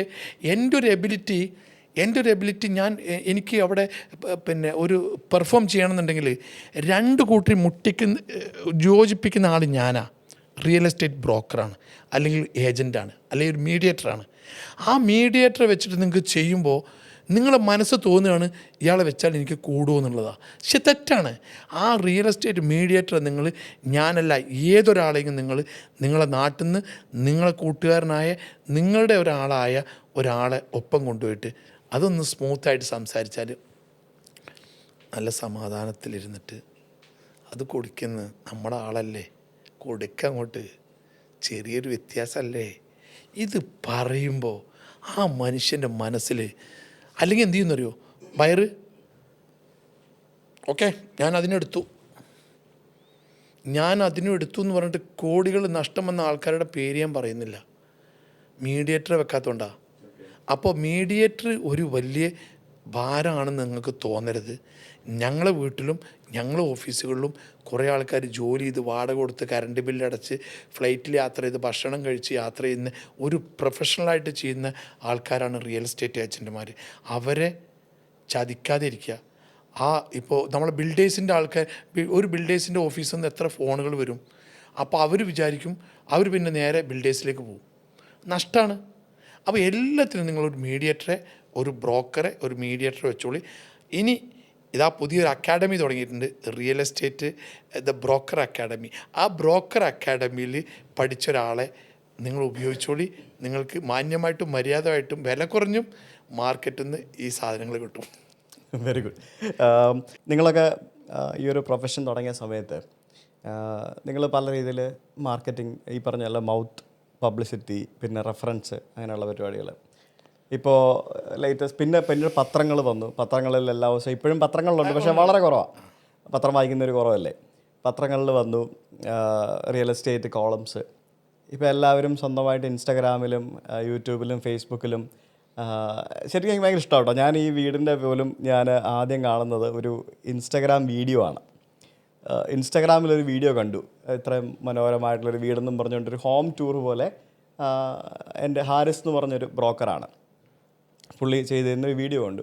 എനിക്ക് കണ്ടിട്ട് ഇഷ്ടപ്പെട്ട് ഞാൻ അങ്ങനെ അങ്ങോട്ട് ഞാൻ അപ്രോച്ച് ചെയ്തിട്ടാണ് ഞങ്ങൾ പരിചയപ്പെടുന്നതും പിന്നീട് ഇത് കച്ചവടമാവുന്നതും. അപ്പോൾ അത്തരത്തിൽ ഇൻസ്റ്റാഗ്രാമിലും പുതിയ സോഷ്യൽ മീഡിയ പ്ലാറ്റ്ഫോമുകളൊക്കെ ഉപയോഗിച്ച് ധാരാളം പ്രൊമോഷൻസ് ചെയ്ത് നല്ല രീതിയിൽ ചെയ്യുന്ന ധാരാളം ആൾക്കാരുണ്ട്. ഈ ഒരു മാറ്റം ശരിക്കും ഈ ഒരു മേഖലയെ ഒത്തിരി അധികം ഹെൽപ്പ് ചെയ്തിട്ടുണ്ട്. ഇപ്പോൾ താങ്കളും നമ്മളിപ്പോൾ ഇവിടെ ഇരിക്കുന്നതും അതിൻ്റെ ഒരു ഭാഗം കൂടിയാണല്ലോ, എന്തൊക്കെ പറഞ്ഞല്ലോ അൾട്ടിമേറ്റ്ലി. തീർച്ചയായിട്ടും. So how do you see this changes? Sujith ചോദിച്ച ചോദ്യം, ഒരാൾക്കാരെ പണ്ട് സൈക്കിളിൽ പോകുമ്പോൾ പരിചയപ്പെട്ടിട്ട് എല്ലാ നാട്ടിലുള്ള ഒരു വിധത്തിലെ നാട്ടുമ്പുറത്തുള്ള ആൾക്കാരെല്ലാവരും തമ്മിൽ അറിയായിരുന്നു. അപ്പോൾ അവർ ഗൾഫിൽ നിന്ന് വന്നാൽ നീ എടുക്കണോ എന്ന് ചോദിച്ചിരുന്ന ഒരു കാലഘട്ടം. ആ കാലഘട്ടം മാറി. ആദ്യമായിട്ട് കമ്മ്യൂണിക്കേഷനിൽ നമ്മൾ വന്നത് ഫോണുകളാണ്. വീടുകളിൽ 2 നമ്പറിലെ ഫോണുകൾ. ആ 2 നമ്പർ 3 നമ്പറായി. 3 നമ്പർ ISD വിളിക്കുന്ന ദുബായിലേക്കും സൗദിയിലേക്കൊക്കെ വിളിക്കുന്ന സംവിധാനം വന്നു. അത് കഴിഞ്ഞിട്ട് പിന്നെ നമ്മുടെ OYT ഫോൺ വന്നു തുടങ്ങി. OYT ഫോൺ വന്നു തുടങ്ങി. എല്ലാവരുടെ വീട്ടിലും ഫോണുകളായി. ഇപ്പോൾ ഗൾഫിൽ നിന്നൊക്കെ ഓരോ വീട്ടിൽ നിന്നൊക്കെ ഫോൺ ചെയ്തിട്ട് വരുന്ന കമ്മ്യൂണിക്കേഷനിൽ അപ്പോൾ എനിക്ക് മേടിക്കണം എന്ന് പറഞ്ഞിട്ട് അങ്ങനെയാണ് നമ്മൾ കല്യാണങ്ങളും മറ്റതൊക്കെ ഈ ഫോണുകളൊക്കെ അറിയിച്ചു തുടങ്ങി. അത് കഴിഞ്ഞ ഉടനെ ഒരു കുറഞ്ഞ സമയം 6 മാസം പേജർ വന്നു ഇവിടെ. 2005 ഓഗസ്റ്റൊക്കെയാണെന്ന് എനിക്ക് തോന്നുന്നത്. ഒരു പേജർ വന്നിട്ട് പെട്ടെന്നങ്ങ് പോയി. 2006 മൊബൈൽ വന്ന് തുടങ്ങിയത്. അൽക്കാട്ടിൽ എന്ന് മൊബൈൽ എസ്കോട്ടിൽ പറഞ്ഞൊരു സാധനമാണ് ആദ്യം ഇത്ര വലുപ്പമുള്ളൊരു സംഭവം വന്നത്. ഞാൻ ആ കാലത്ത് തന്നെ മൊബൈൽ വാങ്ങി ഫസ്റ്റ് തന്നെ. അന്ന് നമുക്ക് എല്ലാ സ്ഥലത്തും ഒരു സിറ്റികളിൽ ഗുരുവായൂരിൽ ആദ്യം എൻ്റെ ഒരു ഫ്രണ്ടിൻ്റെ ശിവദാസൻ്റെ കല്യാണത്തിനാണ് ഞാൻ ആദ്യമായിട്ട് മൊബൈൽ ഉപയോഗിക്കുന്നത്. അന്ന് എല്ലാവരും അത്ഭുതപ്പെട്ടു. വയറില്ലാത്തൊരു സാധനം സുലൈമാൻ സംസാരിച്ചുകൊണ്ട് നടക്കുന്നുണ്ട്. ഈ പേജറുണ്ടായിരുന്നു എനിക്ക്. എൻ്റെ വീട്ടിൽ നിന്ന് പേജറിൽ വരും, ഇന്ന് വരുമ്പോൾ നേരത്തെ വരണേ, വരുമ്പോൾ ഇന്നെ കൊണ്ടുവരണമെന്ന്. അപ്പോൾ അവിടെ കൊടുക്കണം, അവിടെ നിന്ന് വന്നാൽ എന്നെ മടിയിലടിക്കും. അത് കുറഞ്ഞ സമയം നിന്നിട്ടുള്ളൂ. പിന്നെ ഈ മൊബൈൽ അപ്പോൾ ഇൻകമിങ് കോളിന് പൈസ അല്ല, അന്ന് ഔട്ട് ഗോയിങ്ങിന് പൈസ അല്ല. അന്ന് വലിയൊരു എമൗണ്ട് എസ്കോട്ടിലാണ് അന്നത്തെ കമ്പനി. ആ കമ്മ്യൂണിക്കേഷനിൽ റിയൽ എസ്റ്റേറ്റും കാറ് കച്ചവടങ്ങളും ഇതുമാതിരിയുള്ള എല്ലാ ബിസിനസ്സുകളും അന്ന് തോണ്ടി വന്ന് ഇന്ന് നിൽക്കുന്ന മേഖല ഇൻസ്റ്റ, ഫേസ്ബുക്ക്, പിന്നെ എല്ലാം വന്ന് യൂട്യൂബ് അടക്കമുള്ള സംഭവങ്ങൾ വന്ന് കംപ്ലീറ്റ് ഇതിനൊന്നും അല്ല ഒരു ഒരു ഒരു ഒരു നിയന്ത്രണങ്ങൾ അങ്ങോട്ട് വിട്ടിട്ട് ഇനി വരുന്ന AI എന്ന് പറയുന്ന സംഭവം നമ്മളെല്ലാവരും, അതായത് ഇപ്പോൾ എന്തൊരു സംഭവം ഉണ്ടെങ്കിലും സുജിത്തിന് ആരോടും ചോദിക്കേണ്ട, ജെമിനോട് ചോദിച്ചാൽ അല്ലെങ്കിൽ പിന്നെ ChatGPT ചോദിച്ചാൽ മതി. ആ ഒരു കാലഘട്ടത്തിലാണ് ഇപ്പോൾ നമ്മൾ ജീവിക്കുന്നത്. കാറുകളാണെങ്കിൽ ഇപ്പോൾ അങ്ങനത്തെ ഒരു ഇത് വന്നു. ഏതൊരു കാലഘട്ടമാണെങ്കിലും ഒരു 2 പേരെ ഒരു ബയറും സെല്ലറിയും ബന്ധിക്കണമെങ്കിൽ ഇത് മാത്രമല്ല, ഈ റിയൽ എസ്റ്റേറ്റ് മാത്രമല്ല ഞാൻ പറയുന്നത് സുജിത്തെ.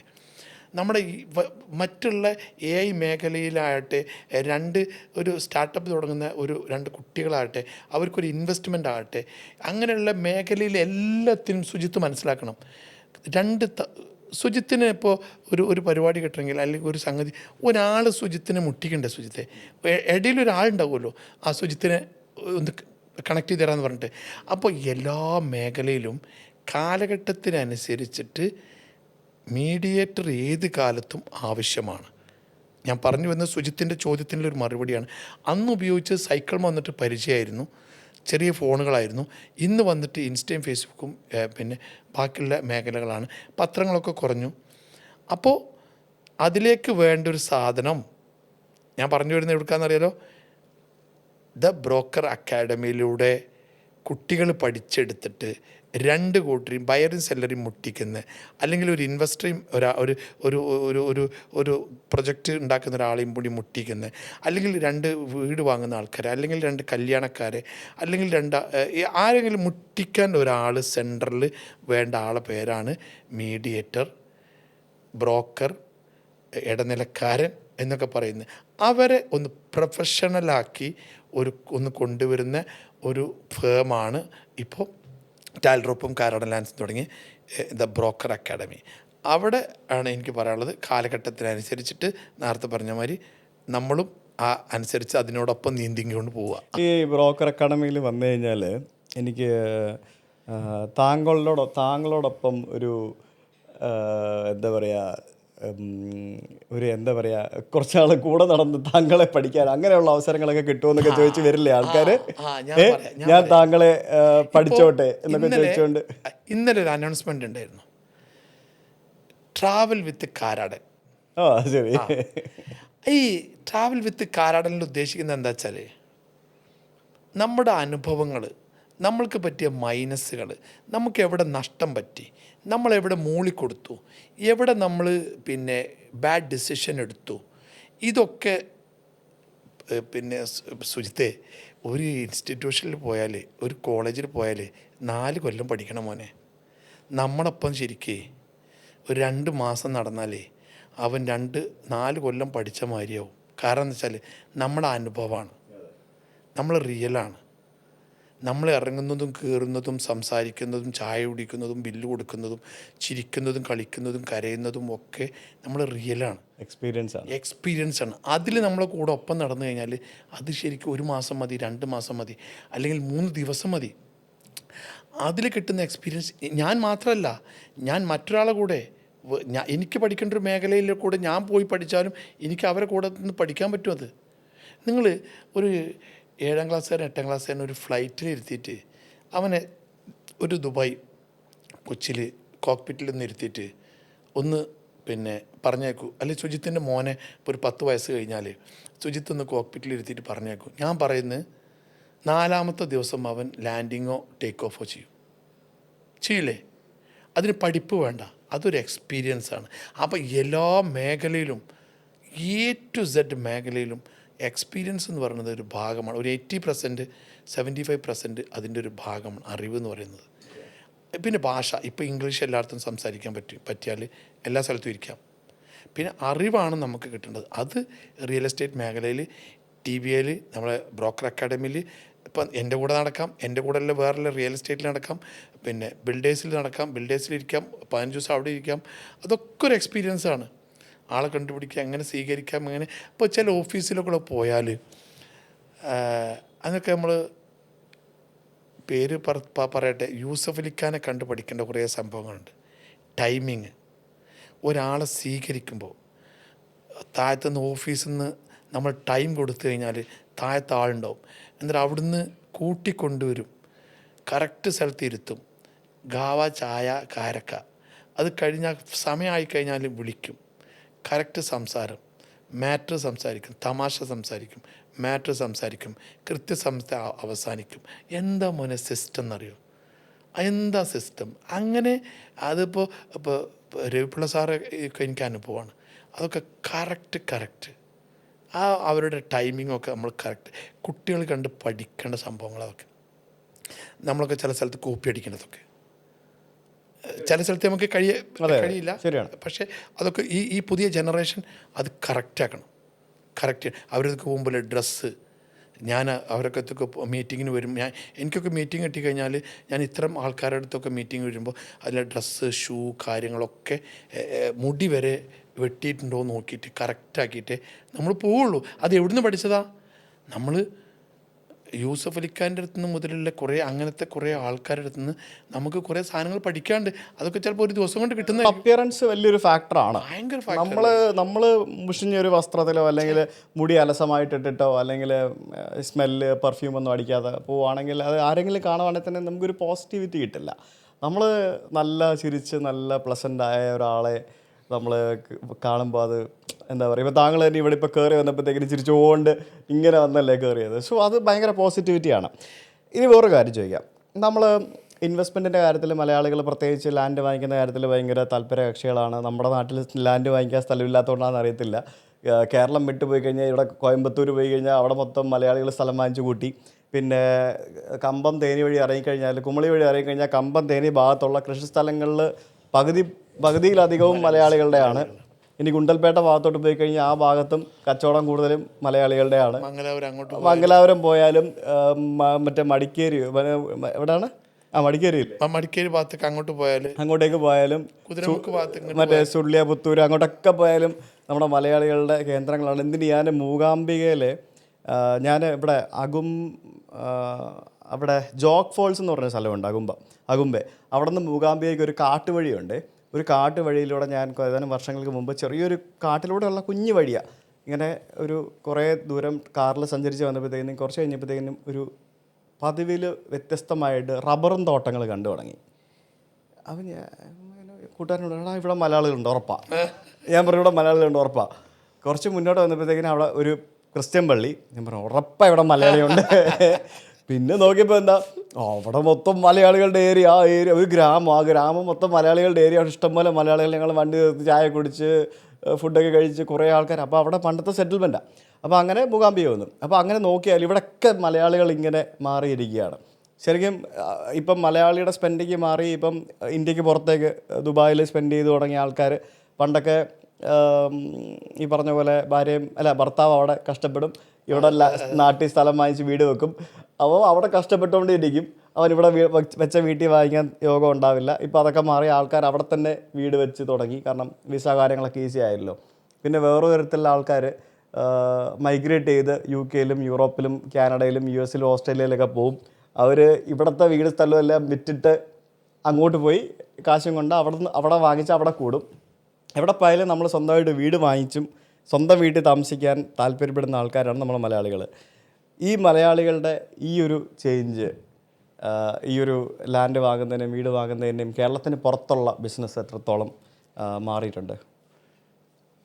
ഞാൻ പറയട്ടെ, ഇപ്പോൾ സുജിത്ത് പറഞ്ഞു, ഞാൻ പറയേണ്ട കാര്യം സുജിത്ത് പറഞ്ഞു കഴിഞ്ഞു. കാരണം എവിടെ പോയി കഴിഞ്ഞാലും ഒരു ബിസിനസ് എവിടെയെങ്കിലും ഉണ്ട് എന്നറിഞ്ഞു കഴിഞ്ഞാൽ അവിടെ ചൈന ആയിക്കോട്ടെ ഏത് സ്ഥലത്താണെങ്കിലും മലയാളികൾ എത്തിയെന്നുള്ളതാണ്. അവിടെ ഫാമിലി കൊണ്ട് സെറ്റിലാകുന്ന ആൾക്കാർ, ഇപ്പോൾ ഈ പറഞ്ഞ സുജിത്ത് തന്നെ പറഞ്ഞു, കേരളത്തിൻ്റെ എല്ലാ കുമളി മുതൽ ആ ഭാഗം മുതൽ കോയമ്പത്തൂർ ഇങ്ങോട്ട് പറഞ്ഞു, ഊട്ടി സൈഡ് ഇങ്ങോട്ട് ഗൂഡല്ലൂർ, പിന്നെ അങ്ങോട്ട് ഗുണ്ടൽപേട്ട വരെ പറഞ്ഞു, ഇങ്ങോട്ട് മംഗലാപുരം സൈഡ്, സുള്ളിയ സൈഡ്, എല്ലാ ഭാഗവും കുതിരമുക്ക് മുതലുള്ള അങ്ങനത്തെ ഏരിയകളൊക്കെ മലയാളീസ് ഇല്ലാത്ത സ്ഥലമില്ല. മലയാളീസിന് എന്താണെന്ന് ഒരു സംഭവം എന്ന് വെച്ചാൽ അതിബുദ്ധി കൂടുതലാണ് കുറച്ചെങ്കിലും കൂടിയിട്ട്, പിന്നെ സ്മാർട്ടാണ് നമ്മൾ. അപ്പോൾ അല്ല, ഇയാൾ ചെയ്തു, അയാൾക്ക് കിട്ടിയെന്ന് ഇയാൾ അറിഞ്ഞു കഴിഞ്ഞാൽ എന്താ നീ ചെയ്തത്? ഞാൻ ഇവിടെ പോയിട്ട് റബ്ബറും തോട്ടം എടുത്തു, ഗോവയിൽ പോയിട്ട് റബ്ബറും തോട്ടം എടുത്തു, മഹാരാഷ്ട്ര ബോർഡറിൽ, എന്നാൽ ഞാനും കയറി, നമുക്കൊന്ന് പോയി നോക്കടാ എന്ന് പറഞ്ഞിട്ട് ചന്ദ്രനിൽ ഇപ്പോൾ സ്ഥലം കിട്ടാണ്ടെങ്കിൽ നമ്മൾ ചന്ദ്രനിലേക്ക് എങ്ങനെ പോകാൻ നോക്കും ആദ്യം, എന്നിട്ട് അവിടെ പോയിട്ട് സാധനം വാങ്ങാൻ നോക്കും. ഇത് മലയാളികളുടെ രക്തത്തിൽ ഉണ്ടായ ഒരു സംഭവമാണ്. ചന്ദ്രനിൽ എന്തെങ്കിലും പരിപാടി നടക്കുവാണെങ്കിൽ ചെയ്യണേ. അത് ചന്ദ്രനിൽ റിയൽ എസ്റ്റേറ്റ് നടത്തുന്ന ആദ്യത്തെ മലയാളി എന്ന് പറഞ്ഞാൽ ഒരു റെക്കോർഡായിരിക്കും. അപ്പോൾ എന്ന് പറഞ്ഞാൽ പിന്നെ ഈ പാരാ അസോസിയേഷൻ്റെ അഖിലേന്ത്യാ പ്രസിഡന്റുമാരും കേരളത്തിലാണ്. മനസ്സിലായോ? ഇത്ര വലിയ പാരകളുണ്ടാവും ചിലപ്പോൾ. ആവശ്യമില്ലാത്ത അറിയാത്ത കാര്യങ്ങൾ അറിയാത്തവനെ പറ്റിയിട്ട് കുളം തോണ്ടാൻ വേണ്ടിയിട്ട് ചില അഭിപ്രായങ്ങൾ പറയും. പ്ലീസ് സുജിത്തെ, ഇവരോട് നമുക്ക് പറയാനുള്ളത്, നിങ്ങൾക്കറിയുന്നത് ഒരാളെ പറ്റിക്കാൻ പോയോ അല്ലെങ്കിൽ അങ്ങനെയൊക്കെ നിങ്ങൾ പറഞ്ഞോളി. ആവശ്യമില്ലാതെ ഒരുത്തൻ്റെ ഉയർച്ച കണ്ടിട്ട് അസൂയപ്പെട്ടിട്ട് അവനെ കുറ്റം പറഞ്ഞിട്ട് കാര്യമില്ല. അവൻ വളർന്നാൽ അവൻ്റെ സമൂഹത്തിലുള്ള ആൾക്കും അവൻ്റെ പിന്നെ ചുറ്റുപാടിലുള്ള ആൾക്കാർക്കും അവൻ്റെ ചുറ്റുപാടിലെ പാവങ്ങൾക്കും സഹായം കിട്ടുന്നുള്ളത് നിങ്ങൾ ഓർക്കണം. അപ്പോൾ അതിന് ഈ പാര എന്ന് പറയുന്ന സംഭവം ഒഴിവാക്കണം. അതുകൂടാതെ സുജിത്ത് ചോദിച്ച ചോദ്യത്തിൻ്റെ മറുപടി എന്ന് പറഞ്ഞാൽ, കാലം എങ്ങനെ നീങ്ങുന്നോ അതിലേക്ക് കടന്ന് ഓരോരോ 6 മന്തിലും 3 മന്ത്സ് 6 മന്ത് 9 മന്ത് 1 ഇയറിൽ ഇപ്പോഴത്തെ കാലഘട്ടം ഭയങ്കര സ്പീഡായിട്ട് പോയിക്കൊണ്ടിരിക്കുന്നത്. സുജിത്ത് ഇപ്പോൾ ഒരു കച്ചവടം കണ്ടുപിടിച്ചാൽ അപ്പോൾ അത് മറ്റൊടത്തായി, അപ്പോൾ അടുത്തതായി. അപ്പോൾ സ്പീഡ് കൂടുതലാണ്. അപ്പോൾ പഴയ മാതിരിയല്ല, ആദ്യകാലത്ത് മെല്ലെ വന്നിരുന്നു. അപ്പോൾ എല്ലാ മേഖലയിലും ഒരു ആൾ ഗുജറാത്തീസോ മഹാരാഷ്ട്രീസോ അല്ലെങ്കിൽ ബീഹാറിയോ ഉണ്ടെങ്കിൽ അവിടെ ഒരു 2 മലയാളികളോ 3 മലയാളികളോ ഉണ്ടാകുമെന്നുള്ളതിൽ യാതൊരു സംശയമില്ല. ഓക്കെ, അപ്പോൾ അത് മലയാളികളുടെ ഒരു കടന്നുകയറ്റാണ്. മലയാളികൾക്കുള്ളൊരു എന്താ പറയുക, ഒരു ജീനിലുള്ള ഒരു സംഭവമാണത്. ഏതൊരു ബിസിനസ്സിലെയും പോലെ തന്നെ ഏറ്റവും ഇമ്പോർട്ടൻ്റ് ആയിട്ടുള്ള ഈ ഒരു മേഖലയിലുള്ള ഒരു സംഭവമാണ് വാക്ക് എന്ന് പറയുന്നത്, അല്ലെങ്കിൽ പ്രോമിസ്. നമ്മളൊരു എഗ്രിമെൻറ്റ് ചെയ്തു, നമ്മൾ ചെയ്തു. എന്തെങ്കിലുമൊക്കെ സാഹചര്യത്തിൽ അതിപ്പോൾ ബയറിനാണെങ്കിലും സെല്ലർക്കാണെങ്കിലും എല്ലാം ഏജൻറ്റിനാണെങ്കിലും ആർക്കാണെങ്കിലും അത് നമുക്ക് ചെയ്യാൻ പറ്റിയില്ല, അല്ലെങ്കിൽ ആ എഗ്രിമെൻറ്റ് കംപ്ലീറ്റ് ചെയ്യാൻ പറ്റിയില്ല. അങ്ങനെയുള്ള സാഹചര്യങ്ങൾ എങ്ങനെ ഡീൽ ചെയ്യാൻ പറ്റും? സുജിത്തെ, ഇന്ന് കേരളത്തിൽ നടക്കുന്ന കച്ചവടത്തിൽ സുജിത്ത് ചോദിച്ചതിന് വലിയ പ്രാധാന്യമുണ്ട്. ചില പ്രശ്നങ്ങളും കോർട്ടിൽ റിയൽ എസ്റ്റേറ്റുമായിട്ട് ബന്ധപ്പെട്ട ഏറ്റവും കൂടുതൽ കേസുകളും നടക്കുന്നത് ഇങ്ങനെ മേഖലയാണ്. ഇതിന് 2 കൂട്ടരും 2 വിഭാഗമാക്കുക ഇതിനെ. ഒന്ന് റിയൽ എസ്റ്റേറ്റ് കച്ചവടക്കാർ, നമുക്ക് താക്കത്തില്ലാണ്ട് നമുക്ക് കഴിവില്ലാണ്ട് അഡ്വാൻസ് കൊടുത്തിട്ട് ടൈം മാറിയിട്ട് പ്രശ്നമായ ആ ഒരു കൂട്ടരെ മാറ്റി വെക്കുക. ഇപ്പോൾ ഒരു നല്ല ഒരു ജെന്യൂൻ ബയർ, ഒരു വീട് വേണം അല്ലെങ്കിൽ ഒരു ബിൽഡിംഗ് വേണം, എൻ്റെ അടുത്ത് പൈസ ഉണ്ട്, ചില കാരണങ്ങളാൽ അവർക്കത് പൂർത്തിയാക്കാൻ പറ്റിയില്ല. അതിൻ്റെ ഒറിജിനാലിറ്റി ഒരു റിയൽ എസ്റ്റേറ്റ് കച്ചവടക്കാരൻ പറയുന്നതും എടുക്കാൻ എനിക്ക് എൻ്റെ ഒരു പ്രയാസം വന്നു, ഞാൻ വിചാരിച്ച മാതിരി നടന്നില്ല, അപ്പോൾ നിങ്ങൾ അഡ്വാൻസ് തിരിച്ചു തരേ, എനിക്ക് പൂർത്തിയാക്കാൻ പറ്റില്ല. അതൊരു മര്യാദ വാക്കാണ്. അത് അടുത്ത ആൾക്ക് വിറ്റിട്ട് ചിലപ്പോൾ ആൾക്കാർ പൈസ കൊടുക്കും, അല്ലെങ്കിൽ ചിലപ്പോൾ അയാൾ ആ പൈസ കൊണ്ടൊന്നും ചെയ്തിട്ടുണ്ടാവില്ല, ആ പൈസ തിരിച്ചു കൊടുക്കും. അവിടെ കേസോ പ്രശ്നങ്ങളോ ഒന്നും ഉണ്ടാവില്ല. അത് ഒരു മര്യാദ ടച്ചാണ്. രണ്ട് കൂട്ടരും പിന്നെ സംസാരിക്കുമ്പോൾ മര്യാദ അല്ലാത്ത സംസാരങ്ങൾ, എനിക്ക് ആ നഷ്ടം വേണം, എനിക്ക് ഈ നഷ്ടം വേണമെന്ന് പറയുമ്പോൾ അത് നേരെ പിന്നെ ഈ എഗ്രിമെൻ്റ് നേരെ എന്ത് ചെയ്യും, കോർട്ടിലേക്ക് പോകും. വർഷങ്ങളോളം കാലങ്ങളോളം ഇത് നടക്കും. കുട്ടികൾക്ക് അനുഭവിക്കാൻ പറ്റില്ല, നമുക്ക് അനുഭവിക്കും. അങ്ങനത്തെ പ്രശ്നങ്ങൾ ഒരു നാട്ടുമധ്യസ്ഥത വെച്ചിട്ട് എന്താണോ അതിൻ്റെ മര്യാദ, ഇപ്പോൾ പൂർത്തിയാക്കാൻ പറ്റാത്ത കുറേ ഡീലുകളുണ്ട്, അത് അതിൻ്റെ ഒരു മാന്യമായിട്ട് ഒരു ഒരു ഒരു ഒരു നാട്ടുമധ്യസ്ഥതയിൽ, അല്ലെങ്കിൽ ഒരു കൂട്ടുകാരൻ്റെ മധ്യസ്ഥതയിൽ, അല്ലെങ്കിൽ ഒരു അച്ഛനമ്മമാരുടെ മധ്യസ്ഥതയിൽ അത് തീർത്ത് പ്രശ്നം സോർട്ട് ഔട്ട് ചെയ്യണമെന്നാണ് എനിക്ക് പറയുന്നത്. സുജിത്ത് ചോദിച്ച കുറേ പ്രശ്നങ്ങൾ കേരളത്തിലുണ്ട് മോനെ. ഞാൻ കേൾക്കുന്നതിന് എത്രയെന്നറിയങ്ങൾ, എത്ര പ്രശ്നങ്ങൾ അറിയങ്ങൾ പൂർത്തിയാക്കാൻ പറ്റാത്ത. അവർക്ക് അവർ അഡ്വാൻസോ അല്ലെങ്കിൽ തിരിച്ചു കൊടുക്കുക, അല്ലെങ്കിൽ കച്ചവടക്കാരാണെങ്കിൽ ചില നഷ്ടം കൊടുക്കുക, അങ്ങനെയൊക്കെ വന്നത് മാന്യമായിട്ട് ഒത്തുതീർപ്പിൽ പോകണം ഈ സംഭവം. അല്ലാതെ ഇതിനൊരു സൊല്യൂഷൻ ഞാൻ കാണുന്നില്ല. അവസാനം എത്തിപ്പെടുന്നത് കോടതിയാണ്. കോടതിൻ്റെ മുമ്പിൽ തെളിവ് ഹാജരാക്കിയാൽ അത് കിട്ടും.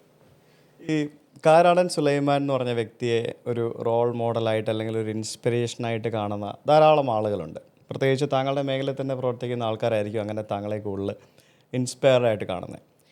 കാരാടൻ സുലൈമാൻ ഇൻസ്പയർഡ് ആയിട്ടുള്ള ഒരു വ്യക്തി ആരാണ്? ഒത്തിരി ആൾക്കാരുണ്ടാവും, എന്നാലും ഒരു വ്യക്തി ആരാണെന്ന് ഞാൻ ചോദിച്ചു കഴിഞ്ഞാൽ it's difficult to tell, but എന്നാലും ഒരാളുടെ പേര് പറയാൻ പറ്റുമോ? എന്തുകൊണ്ട്? ഒരു യൂസഫ് അലി പറയരുത്, അത് ഓൾറെഡി നമ്മൾ പറഞ്ഞു. സൈലൻ്റായിട്ട് വർക്ക് ചെയ്യുന്ന ആൾക്കാരെ ബോധ്യപ്പെടുത്തി സ്റ്റൈലാക്കാണ്ട് റിയൽ എസ്റ്റേറ്റ് ചെയ്യുന്ന കൊച്ചിയിലും തിരുവനന്തപുരത്തും കോഴിക്കോടൊക്കെ ഉള്ള കുറേ ആൾക്കാരുണ്ട്. അവരെ നമ്മൾ ശരിക്ക് ഒരു ഹാർഡ് വർക്കർ എന്ന് പറയുന്ന ആൾക്കാരെ, ചിരിച്ചുകൊണ്ട് ഹാർഡ് വർക്ക് ചെയ്യുന്ന, ഇപ്പോൾ നമ്മളെ സ്കൈലൈൻ അസീസ് ഖാനെ കണ്ടിട്ടുണ്ടോ? ബിൽഡേഴ്സിൻ്റെ ചെയർമാൻ. എപ്പോഴും ചിരിച്ചുകൊണ്ടാണ് അസീസ് ഖാൻ വളരെ എന്താ പറയുക, ക്ലയൻറ്റിനോടാണെങ്കിലും സ്റ്റാഫിനോടാണെങ്കിലും എല്ലാവരോടും നല്ല ഉഷാർ. അങ്ങനത്തെ കുറേ ആൾക്കാരെ നമ്മൾ, ഒരാളെന്നല്ല കുറേ ആൾക്കാർ നമ്മുടെ ഒരു റോൾ മോഡൽ തന്നെയാണ്. അവിടെ ചില സംഗതികൾ നമ്മൾ കണ്ടു പഠിക്കാണ്ട് കുറേ.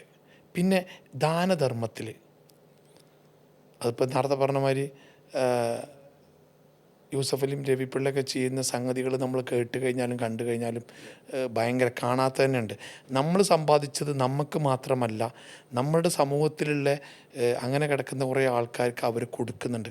അറിഞ്ഞും അറിയാതെ കൊടുക്കുന്ന കുറേ ആൾക്കാരുണ്ട്. ചിലത് അറിയിക്കേണ്ട ആവശ്യമുണ്ട്, ചിലത് അറിയിക്കുമ്പോഴാണ് മറ്റുള്ള ആൾക്കാരുടെ മനസ്സ് തുറക്കുന്നത്. പിന്നെ സുജിത്തെ, അത് മനസ്സിലാക്കണം നിങ്ങൾ ആദ്യം. അപ്പോൾ ചിലത് കൊടുക്കുന്നത് അറിയിക്കണം. അപ്പോൾ അങ്ങനത്തെ കുറേ ആൾക്കാർ, ഒരു കാര്യം ഞാൻ പറയട്ടെ, നമ്മൾ സമ്പാദിക്കുന്നത് നമുക്ക് മാത്രമായി കഴിഞ്ഞാൽ അതിൽ ഒരു കാര്യമല്ല. അത് മറ്റുള്ള ആൾക്കാർക്ക് കൊടുക്കുമ്പോഴാണ് നമ്മുടെ കേരളം നന്നാകുന്നത്.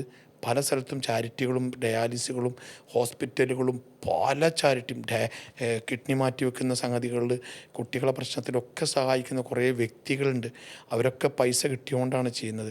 അവരൊക്കെ നമ്മൾക്ക് ഒരു മോട്ടിവേഷൻ തന്നെയാണ്, ഈ ഇൻസ്പിറേഷൻ. ഒരു എന്താ പറയുക, ഒരു അങ്ങനത്തെ ആൾക്കാരൊക്കെ നമ്മൾ നോക്കിക്കാണും. അപ്പോൾ നമുക്ക് എന്തെങ്കിലും കിട്ടിയാലും ഒരു 10-20% നമ്മൾ നമ്മുടെ നാട്ടിലൊക്കെ മൗനമായിട്ട് കൊടുക്കുന്ന കുറേ സംഗതികളൊക്കെ ഉണ്ട്.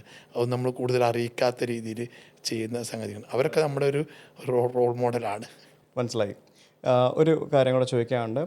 നമ്മുടെ ബഡ്ഡിങ് ആയിട്ടുള്ള ഇപ്പം ഞാൻ നേരത്തെ പറഞ്ഞല്ലോ, ഏത് സമയത്തും ഏത് നിമിഷം വേണമെങ്കിലും ഒരു സാഹചര്യത്താൽ വേണമെങ്കിൽ ആർക്ക് വേണമെങ്കിലും ഒരു ബ്രോക്കർ ആവാം. ഇപ്പോൾ നാളെ ഇദ്ദേഹം എന്നോട് പറയുകയാണ്, എൻ്റെ ഒരു സ്ഥലം എനിക്ക് കുറച്ച് വിൽക്കണമെന്നുണ്ട്, അല്ലെങ്കിൽ എനിക്ക് അദ്ദേഹം വെറുതെ എന്നോട് ക്യാഷ്വലി പറയാണ്.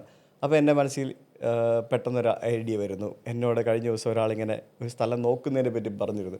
എന്നാൽ പിന്നെ ഇത് കണക്ട് ചെയ്ത് കൊടുക്കാം എന്ന് പറഞ്ഞ സാഹചര്യത്തിൽ ആർക്ക് വേണമെങ്കിലും ഏത് സമയത്ത് വേണമെങ്കിലും ബ്രോക്കർ ആവാം എന്നുള്ള കാരണം ഇതിന് ഒരു ലീഗൽ സംഭവങ്ങളില്ലല്ലോ. ഇപ്പോഴും ഇന്ന ആൾക്ക് മാത്രമേ ചെയ്യാൻ പാടുള്ളൂ എന്നുള്ള ഒരു ലീഗൽ ഫ്രെയിംവർക്ക് ഇല്ലാത്തതുകൊണ്ട് ആർക്ക് വേണമെങ്കിലും ബ്രോക്കർ ആവാം ഈ ലോകത്ത്, പ്രത്യേകിച്ച് ലോകത്തല്ല കേരളത്തിൽ. അപ്പോൾ അങ്ങനെ ഒരു ബ്രോക്കർ ആവാൻ ഉദ്ദേശിക്കുന്ന ആളോ അല്ലെങ്കിൽ ബ്രോക്കറായിട്ട് വരുന്ന ആളോ അല്ലെങ്കിൽ നിലവിൽ ഇപ്പം ആരാണെങ്കിലും ബ്രോക്കേഴ്സായിട്ട് അല്ലെങ്കിൽ ഈ ഒരു റിയൽ എസ്റ്റേറ്റ് മേഖലയിൽ പ്രവർത്തിക്കുന്ന എല്ലാവരോടുമായിട്ട് ജനറലായിട്ടുള്ളൊരു അഡ്വൈസ് കൊടുക്കാൻ പറഞ്ഞാൽ ഇത്രയും വർഷത്തെ എക്സ്പീരിയൻസ് വെച്ചിട്ട് എന്ത് പറയും? അത് സാഹചര്യമാണ് ഞാനടക്കം ബ്രോക്കറായത്. ഒരു നാട്ടിൽ നിന്ന് നാദാപുരം എന്നുള്ള നാട്ടിൽ നിന്ന് ഒരാളെ കാറിൽ 2 പ്രാവശ്യം കോഴിക്കോട് വന്ന് തിരിച്ചു പോയപ്പോൾ ആ മുതലാളി 2 സ്ഥലം എടുത്തപ്പോൾ ആ കാറ് കയറിയാൻ വിചാരിച്ചില്ല എനിക്കൊരു പൈസ കിട്ടും, ഞാനൊരു ബ്രോക്കറാവുന്നു. അവൻ ഇവനെ കൂടെ ഒപ്പം പഠിച്ച ഒരാളെ പോന്നപ്പോൾ ഒരു കച്ചവടം നടത്തിയപ്പോൾ 1,00,000 കിട്ടിയപ്പോൾ 10,000 രൂപ അവനും കൊടുത്തു. ഇത് നല്ല പണിയാണല്ലോ എന്ന് പറഞ്ഞു. ഇങ്ങനെയാണ് എല്ലാവരും റിയൽ എസ്റ്റേറ്റിൽ വന്നു തുടങ്ങുന്നത്. അവരോട് എനിക്ക് പറയാനുള്ളത് എന്താ വെച്ചാൽ, പുതിയ ജനറേഷനോടടക്കം എനിക്ക് പറയാനുള്ളത് എളിമ, പിന്നെ വിനയം എന്ന് പറഞ്ഞാൽ വലിയ ഒരു സംഭവം, അഹങ്കാരം പറ്റങ്ങോട്ട് ഒഴിവാക്കുക, സത്യസന്ധതയിലൂടെ എത്തിക്സ്. നമ്മുടെ കാലഘട്ടങ്ങളിൽ പലതും എനിക്ക് ഫാൾട്ടുകൾ സംഭവിച്ചിട്ടുണ്ട്, ഞാനത് തിരുത്തിയിട്ടുണ്ട്. ഇപ്പോഴത്തെ കാലത്ത് എല്ലാവരെ ഫാദറിനും മദറിനും ഒക്കെ സ്വത്തുക്കളും കാര്യങ്ങളൊക്കെ ഉണ്ടാവും, ഇല്ലാത്തവരുണ്ടാവും. പക്ഷേ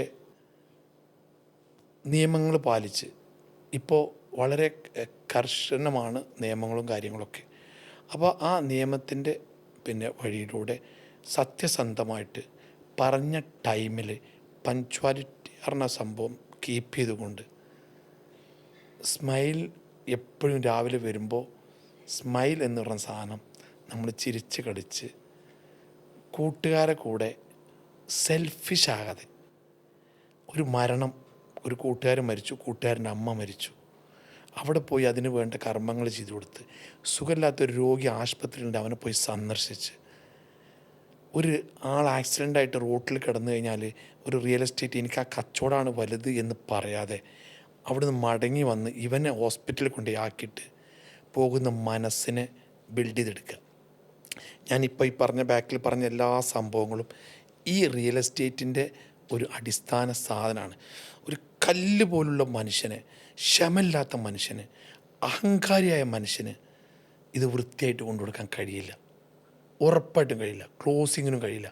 അപ്പോൾ എളിമ, വിനയം, പിന്നെ പഞ്ച്വാലിറ്റി, മറ്റുള്ള സ്ഥലത്ത് ചെന്നിട്ട് നമ്മളെ കൂട്ടുകാരൻ്റെ കല്യാണം ആയിക്കോട്ടെ, മരണമായിക്കോട്ടെ, വീടുകളായിക്കോട്ടെ സന്ദർശിക്കുക.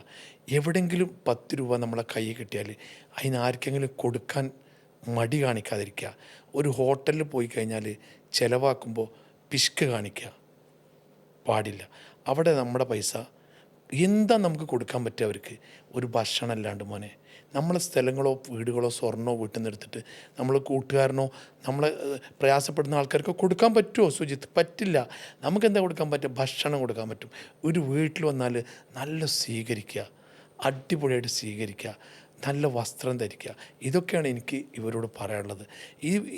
ഇവർ ഈ ഒരു സംഭവം, ഇതിൻ്റെ ഒരു റോ മെറ്റീരിയലാണ് ഞാനീ പറഞ്ഞ ഐറ്റംസ്. അതാണ് എനിക്ക് പറയാനുള്ളത്. ആ ഒരു സൽസ്വഭാവിയായ ഒരു നല്ലൊരു പയ്യൻ, നല്ലൊരു കുട്ടി, അവനെ നിൽപ്പ് കണ്ടോ, ഇരിപ്പ് കണ്ടോ, അവന് എൻ്റെ പെന്ന് നിലത്ത് വീണപ്പോൾ അവൻ എടുത്തു തന്നു. ഞാൻ കാറ് സ്റ്റാർട്ടാകപ്പോൾ അവൻ കാറ് വന്ന് സ്റ്റാർട്ടാക്കി തന്നു. അവൻ്റെ സമയം ചിലവാക്കി. അവൻ്റെ ഒരു പൈസയും കിട്ടിയിട്ട് ഇന്ന് 10 ലക്ഷം രൂപ കിട്ടി. തൊട്ടടുത്ത ഒരാൾ ഒരു ഡയാലിസിന് 1,000 രൂപ ചോദിച്ചു. കൊടുക്കാത്തവൻ മനുഷ്യനാണോ? നേരത്തെ പറഞ്ഞൊരു സംഭവം കൂടി ഞാൻ ഇതിൽ ഉൾപ്പെടുത്തിയിട്ടേ നിർത്താം. വഴിക്ക് വേണ്ടിയിട്ട് ചിലപ്പോൾ 1 മീറ്റർ കൊടുത്താൽ അവിടെ കാറ് പോവും, അവിടെ ബസ് പോവും, അല്ലെങ്കിൽ അവിടെ ഹോസ്പിറ്റൽ ഉണ്ടാക്കാൻ പറ്റും. ഇങ്ങനെയുള്ള ജനങ്ങൾക്ക് ഉപകാരപ്രദമായിട്ടുള്ള വഴികളും റോഡുകളും ഇതിനു വേണ്ടി സ്ഥലം കൊടുക്കുന്ന പ്രായമായിട്ടുള്ള അച്ഛനമ്മമാരോട്, വാപ്പ ഉമ്മമാരോട് പ്രത്യേകിച്ച് പറയാനുള്ളത്, വിട്ടുവീഴ്ച കൊടുക്കുക. നിങ്ങൾ കഴിഞ്ഞാൽ നിങ്ങളുടെ നെക്സ്റ്റ് ജനറേഷൻ ആ സ്ഥലം കൊടുക്കില്ല. അവർ പിഷ്കന്മാരായിരിക്കും, അവരൊന്നും ചെയ്യില്ല. പിന്നെ കാലാകാലം ഈ ലോക അവസാനം വരെ ആ വീതി 3 മീറ്റർ ഉണ്ടാവുള്ളൂ. അവിടെ ആംബുലൻസ് വരെ പോവില്ല, ഹോസ്പിറ്റൽ വരില്ല, വികസനം വരില്ല. സ്വന്തം ബിസിനസ്സിനാണെങ്കിൽ നിങ്ങൾ പൈസ വാങ്ങിക്കോളൂ, അളന്നോളി, അതിൻ്റെ പൈസ വാങ്ങിക്കോളൂ, സെൻറ്റിന് എന്തുണ്ടോ ഇരട്ടി വാങ്ങിക്കോളി ബിസിനസ്സിനാണെങ്കിൽ. പക്ഷേ പബ്ലിക്കിൻ്റെ ആവശ്യത്തിന് നിങ്ങൾ ചിന്തിക്കണം, കൊടുക്കണം എന്നാണ് എനിക്ക് ഈ ഒരു മീഡിയേഷൻ വഹിക്കുമ്പോഴും അതിലുണ്ട് കുറച്ച്. എല്ലാത്തിനും പൈസയല്ല, ചില കാര്യം തീർക്കുന്ന പ്രശ്നങ്ങൾ, ചില വ്യക്തികൾ തമ്മിൽ ബന്ധങ്ങൾ വേറിടുന്ന വിവാഹ ബന്ധങ്ങൾ വേറിടുന്ന സദസ്സുകളെ കൂട്ടി യോജിപ്പിക്കാൻ നോക്കണം. ചില പ്രശ്നങ്ങൾ ഉണ്ടാകുമ്പോൾ അവിടെ കോംപ്രമൈസ് ചെയ്യണം, അവരെ തമ്മിൽ യോജിപ്പിക്കണം.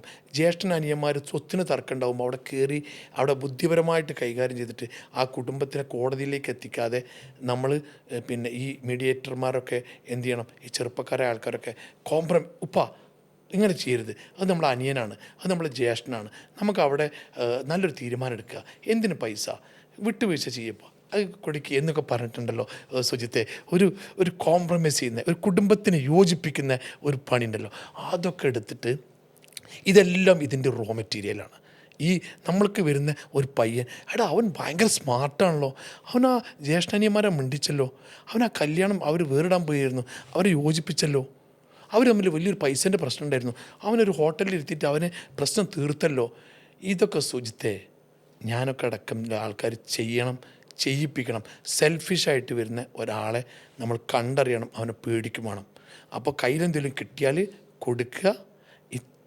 ശാരീരികമായിട്ടും മാനസികമായിട്ടും സാമ്പത്തികമായിട്ടും സഹായിക്കുന്ന വ്യക്തിയായിട്ട് റിയൽ എസ്റ്റേറ്റിൽ ദ ബ്രോക്കർ അക്കാഡമിയിൽ ചേർന്നിട്ട് പഠിച്ച് വലുതായി ഒരു TBNൻ്റെ മെമ്പറായിട്ട് തുടരുക. Thank you. അത്രയും പറയാവുള്ളൂ. എന്തായാലും എനിക്ക് തോന്നുന്നു, ഐ തിങ്ക് നമ്മളൊരു 2 മണിക്കൂറിലധികമായി തോന്നുന്നു ഇപ്പോൾ ഇവിടെ ഇരുന്ന് സംസാരിക്കാൻ തുടങ്ങിയിട്ട്. 2 മണിക്കൂറോളമായിട്ട് സംസാരിച്ചതിലൊരു നിമിഷം പോലും എനിക്ക് ബോറടിച്ചില്ല. ഞാൻ വളരെയധികം എൻജോയ് ചെയ്തു. താങ്കൾ വന്ന നിമിഷം മുതൽ ഈ നിമിഷം വരെ നല്ല രീതിയിൽ കുറേ കാര്യങ്ങൾ, ഇൻട്രസ്റ്റിംഗ് ആയിട്ടുള്ള കാര്യങ്ങൾ സംസാരം കേൾക്കാൻ സാധിച്ചു. പ്രത്യേകിച്ച് താങ്കളുടെ ആ ഒരു സംസാര രീതിയും ബാക്കിയുള്ള സംഭവങ്ങളും. താങ്കളെ പറ്റി ഒത്തിരി കാര്യങ്ങൾ ഞാൻ കേട്ടിട്ടുണ്ട്, നല്ല കാര്യങ്ങളും ചീത്ത കാര്യങ്ങളും കേട്ടിട്ടുണ്ട്. അങ്ങനെയാണല്ലോ വേണ്ടത്. ഒരാളെ പറ്റി നല്ലത് മാത്രം കേട്ട ആള് എന്താ പറയുക, ശരിയല്ലെന്നാണല്ലോ പറയുന്നത്. അങ്ങനെ പല സംഭവങ്ങളും. അതിപ്പോൾ എല്ലാവരെ പറ്റി എല്ലാം പറയാം, എന്നെ പറ്റി ആൾക്കാർ എന്തൊക്കെ പറയും. മനസ്സിനെ തളർത്താനായിട്ട് നമ്മളെ നാടുകളിലും നമ്മുടെ കൂട്ടുകാരുടെയിലും ടെലിഫോണിലും വാട്സപ്പിലും ചില ആൾക്കാർ പതുങ്ങിയിരിക്കുന്നുണ്ട്. അവരെ നമ്മളൊന്ന് സൂക്ഷിക്കാം. അവർ ചില സംഭവത്തിന് നമ്മൾ പറയുമ്പോൾ അവൻ അങ്ങനെയാണ്, ഇവൻ ഇങ്ങനെയാണെന്നൊക്കെ പറഞ്ഞാൽ നമ്മളെപ്പറ്റി അറിയാത്ത ആൾക്കാർ നമ്മളെപ്പറ്റി കുറ്റം പറയുമ്പോൾ അപ്പോൾ ഒരു എനർജി ഉണ്ടാക്കുക മനസ്സിൽ. പക്ഷേ നമ്മൾ തെറ്റുകാരനാണെങ്കിൽ നമ്മൾ പേടിക്കും, തെറ്റുകാരനല്ലെങ്കിൽ നമുക്ക് ധൈര്യം വരും. സുജിത്തെ, ഇവിടെ ഒരു കാര്യം കൂടി ഞാൻ സാധാരണ പറയുന്നൊരു കാര്യം കൂടി നിങ്ങൾ ഉൾപ്പെടുത്താം. സുജിത്തിൻ്റെ വീട് എവിടെ? പത്തനംതിട്ട ഇവിടെ അല്ലേ, എന്താണ്, കോഴഞ്ചേരി പത്തനംതിട്ട. കോഴഞ്ചേരിയിൽ നിന്ന് എറണാകുളത്തേക്ക് വരുമ്പോൾ കോഴഞ്ചേരി കഴിഞ്ഞാൽ അടുത്ത ടൗൺ ഏതാ? തിരുവല്ല എന്ന് പറയും കുറച്ച് ആൾക്കാർ. നീ പോവല്ലേ, നീ അവിടെ പോയ അപകടമാണ് എന്ന് പറഞ്ഞിട്ട്, നീ വലിയ പ്രശ്നക്കാരനാണല്ലോടാ എന്ന് പറഞ്ഞിട്ട് നീ അതിന് മറുപടി കൊടുക്കാൻ വേണ്ടി തിരുവല്ല 1 മാസം താമസിച്ചു. ആര് പറഞ്ഞു, എന്ത് പറഞ്ഞു? അയാൾ പറഞ്ഞു, ഇയാൾ പറഞ്ഞു, തോമസ് അവിടെ പറഞ്ഞു, ഇവിടെ പറഞ്ഞു. അപ്പോൾ സുജിത്ത് ഒക്കെ പ്രശ്നമായിട്ട് കോഴഞ്ചേരിക്ക് തന്നെ തിരിച്ചു പോയി. പിന്നെ മെല്ലെ വന്ന് ആലപ്പുഴയിൽ നിന്ന് എറണാകുളത്ത് എത്തിയപ്പോൾ നീ 2 കൊല്ലം പിടിച്ചു. സുജിത്തിൻ്റെ കോഴഞ്ചേരി ഡെസ്റ്റിനേഷൻ എന്താ വെച്ചാൽ കൊച്ചിയാണ്. കൊച്ചിയിൽ നിന്ന് ഇങ്ങനെ വരുമ്പോൾ നീ തിരുവല്ലെന്ന് പറയാണ്. ഒരാൾ പറയാണ്, എടാ സുജിത്ത് ഭക്താ, നിന്നെ പറ്റിയിട്ട് പലതും കേൾക്കുന്നുണ്ടല്ലോ. കേട്ടോട്ടെ, എനിക്ക് ചെറിയ പണിയുണ്ട്, ഞാനൊന്ന് എറണാകുളം വരെ പോയിട്ട് വരാം. അപ്പോൾ ആലപ്പുഴ എത്തുമ്പോൾ, സുജിത്ത് മോനെ എന്നാടാ കേൾക്കുന്നേ, പലതും കേൾക്കുന്നുണ്ടല്ലോ, എനിക്കിപ്പോൾ കുറച്ച് അർജൻറ്റ് ഉണ്ട്, ഞാൻ കേട്ടോളാം. അപ്പോൾ കൊച്ചിയിൽ വന്നിട്ട് മറൈൻ ഡ്രൈവിൽ വന്നിട്ട് നീ ഇങ്ങനെ നോക്കുമ്പോൾ നിന്നോട് പറഞ്ഞ ഈ ആൾക്കാരൊക്കെ കോഴഞ്ചേരി വരെ ഇങ്ങനെ നിൽക്കുന്നുണ്ടാവും. അവർക്കതാണ് പണി. നിങ്ങളെവിടെ റീച്ച് ചെയ്തു? നിങ്ങളെ ഡെസ്റ്റിനേഷൻ റീച്ച് ചെയ്തു. നേരെ മറിച്ച് ഇവർക്കൊക്കെ മറുപടി കൊടുത്തിട്ട് നിങ്ങൾ വരികയാണെങ്കിൽ നിങ്ങളുടെ ഡെസ്റ്റിനേഷൻ നിങ്ങൾ എത്തൂല. ഇതെല്ലാവരും ഓർത്തോളൂ. നമ്മളെ മുടക്കാനും നമ്മുടെ പ്രൊജക്റ്റിനെ റദ്ദാക്കാനും നമ്മളുടെ എനർജിയെ കുറക്കാൻ വേണ്ടിയിട്ട് കുറേ ആൾക്കാർ, ഒന്നും ചെയ്യാത്ത ആൾക്കാർ ഒരു സ്ഥലത്ത് ഇങ്ങനെ ഇരിക്കുന്നുണ്ട്, അവരെ പേടിക്കുക, അവരോട് പറയാം ഓക്കെ ഓക്കെ എന്ന് പറയാം. മനസ്സാൽ തെറ്റ് ചെയ്യാതിരിക്കുക, മനസ്സാൽ നല്ല മനസ്സുകൊണ്ട് ചെയ്യുന്ന പ്രവൃത്തിയൊക്കെ ഗുണകരമായിട്ടുള്ളത് ചെയ്യുക. അപ്പോൾ ഒരു ധൈര്യം നമ്മുടെ മനസ്സിൽ ക്രിയേറ്റ് ചെയ്യാൻ കഴിയും. ഈ സ്വന്തം നാടിനെ, ജനിച്ചു വളർന്ന നാട്ടിലെ കൂട്ടുകാർ, അച്ഛനമ്മൻ്റെ നാട്ടുകാർ, കോഴഞ്ചേരിക്കാരെ പോയിട്ട് എല്ലാ ഞായറാഴ്ചയൊക്കെ പോയിട്ട് കണ്ടിട്ട് ഒരു കള്ളിത്തുണിയൊക്കെ എടുത്തിട്ട് അങ്ങനെ ഇരുന്ന് ചായയൊക്കെ കുടിച്ചിട്ട് എന്താടാ ഏതാടാന്ന് നാടൻ സംസാരങ്ങൾ, ഇതൊക്കെ ഒരാഴ്ചയിൽ ക്രിയേറ്റ് ചെയ്തിട്ട് ഇപ്പോഴത്തെ കാലഘട്ടത്തിൽ കൂട്ടുകാരെ കൂടുമ്പോൾ പിന്നെ ഏറ്റവും വലിയ ഹാർവാർഡ് യൂണിവേഴ്സിറ്റിയിലെ ആ യൂണിവേഴ്സിറ്റിയിൽ ഇപ്പോൾ ഒരു പഠനം നടത്തിയപ്പോൾ എന്താ പറഞ്ഞാറോ സുജിത്തെ, കൂട്ടുകാരെ കൂടെ നിങ്ങൾ എവിടെയെങ്കിലും പോയാൽ നിങ്ങളുടെ എനർജി കൂടും, നിങ്ങളുടെ രോഗങ്ങൾ കുറയും, നിങ്ങൾക്ക് നല്ല ഒരു ഹാപ്പിനെസ് കിട്ടും. അതേമാതിരി ഫാമിലിൻ്റെ കൂടെ നിങ്ങൾ സമയം ചിലവഴിക്കണം എന്നാണ് ഇപ്പോൾ അവിടുന്ന് വലിയൊരു കൂട്ടർ പഠനത്തിലൂടെ വർഷങ്ങളായിട്ട് പഠിച്ചിട്ട് പറഞ്ഞത്. അപ്പോൾ അത് നമ്മൾ ഉപയോഗിക്കുക. ഇത്തരത്തിലുള്ള ആൾക്കാരെ മാറ്റി, അവരോട് തെറ്റണ്ട, അവർക്കിഷ്ടം നമ്മൾ ചിരിച്ചു കൊടുക്കുകയാണെങ്കിൽ അതെ എന്ന് പറഞ്ഞിട്ട് പോവുക. അത്തരത്തിലുള്ള ആൾക്കാരെ നിങ്ങൾ എല്ലാ സ്ഥലത്തും ശ്രദ്ധിക്കണം please. Thank you very much. എനിക്ക് ഇന്ന് സുജിത് ഭക്തനോട് കൂടി ഒരു ചാറ്റ് ചെയ്യാൻ പറ്റിയാൽ ഞാൻ പറയട്ടെ, പിന്നെ സുജിത്ത് ഇപ്പോൾ മോഹൻലാൽ അടക്കമുള്ള CM അടക്കമുള്ള ആൾക്കാരൊക്കെ സംസാരിക്കുന്നു. മോഹൻലാൽ കിട്ടിയിട്ടില്ല. അല്ല മോഹൻലാലല്ല, മറ്റേ പിന്നെ CM കിട്ടി സംസാരിച്ചപ്പോൾ അതിൽ ഞാൻ കുറേ കേട്ടു. അപ്പോൾ ഞാൻ പറഞ്ഞു തന്നെ എന്താ വെച്ചാൽ, ഈ ഒരു പദവിയിലെത്തി നിങ്ങളെ നമ്മൾ കേൾക്കുമ്പോൾ അതിൽ നിന്നൊക്കെ നമ്മൾ ഓരോരോ സാധനം എടുത്ത് കൂട്ടി വെച്ചിട്ടുണ്ട് നിങ്ങളെ സംസാരത്തിൽ നിന്ന്.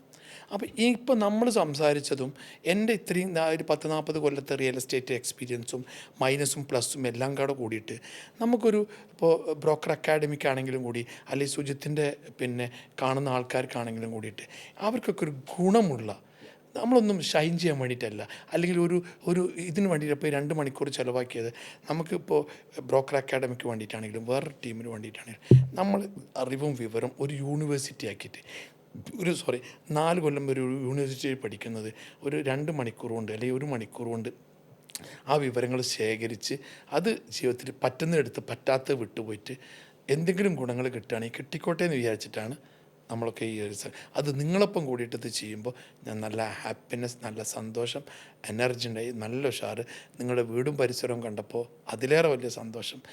നിങ്ങളുടെ സെറ്റപ്പും കാര്യങ്ങളൊക്കെ നിങ്ങൾ ഈ ഒരു ലെവലിലെത്തി ഭയങ്കര ഉഷാറായി. ഇത് ജനങ്ങൾക്ക്, കേരളക്കാർക്ക് അല്ലെങ്കിൽ മിഡിൽ ഈസ്റ്റിലെ ആൾക്കാർക്ക് സുജിത് ഭക്തനെ കൊണ്ട് ഏറ്റവും വലിയ നിങ്ങളുടെ ഈ പ്രവൃത്തി, നിങ്ങളുടെ ഈ വാചകം, നിങ്ങളുടെ ഈ ഡയലോഗും ഒരു ഗുണകരമാകട്ടെ എന്ന് മാത്രം ആണ് എനിക്ക് പ്രാർത്ഥിക്കാനുള്ളത്. Thank you. എന്തായാലും thank you so much Shri Karadan Sulaiman for coming to this chat with Bhakthan. താങ്കളുടെ പുതിയ സംരംഭത്തിന്, ബ്രോക്കർ അക്കാഡമിക്ക് എല്ലാവിധ ആശംസകളും. താങ്കളുടെ പുതിയ ഉദ്യമങ്ങൾക്കും ഇനി അങ്ങോട്ടുള്ള ഭാവി പരിപാടികൾക്കും എല്ലാവിധ ആശംസകളും. Thank you. Thank you. Thank you.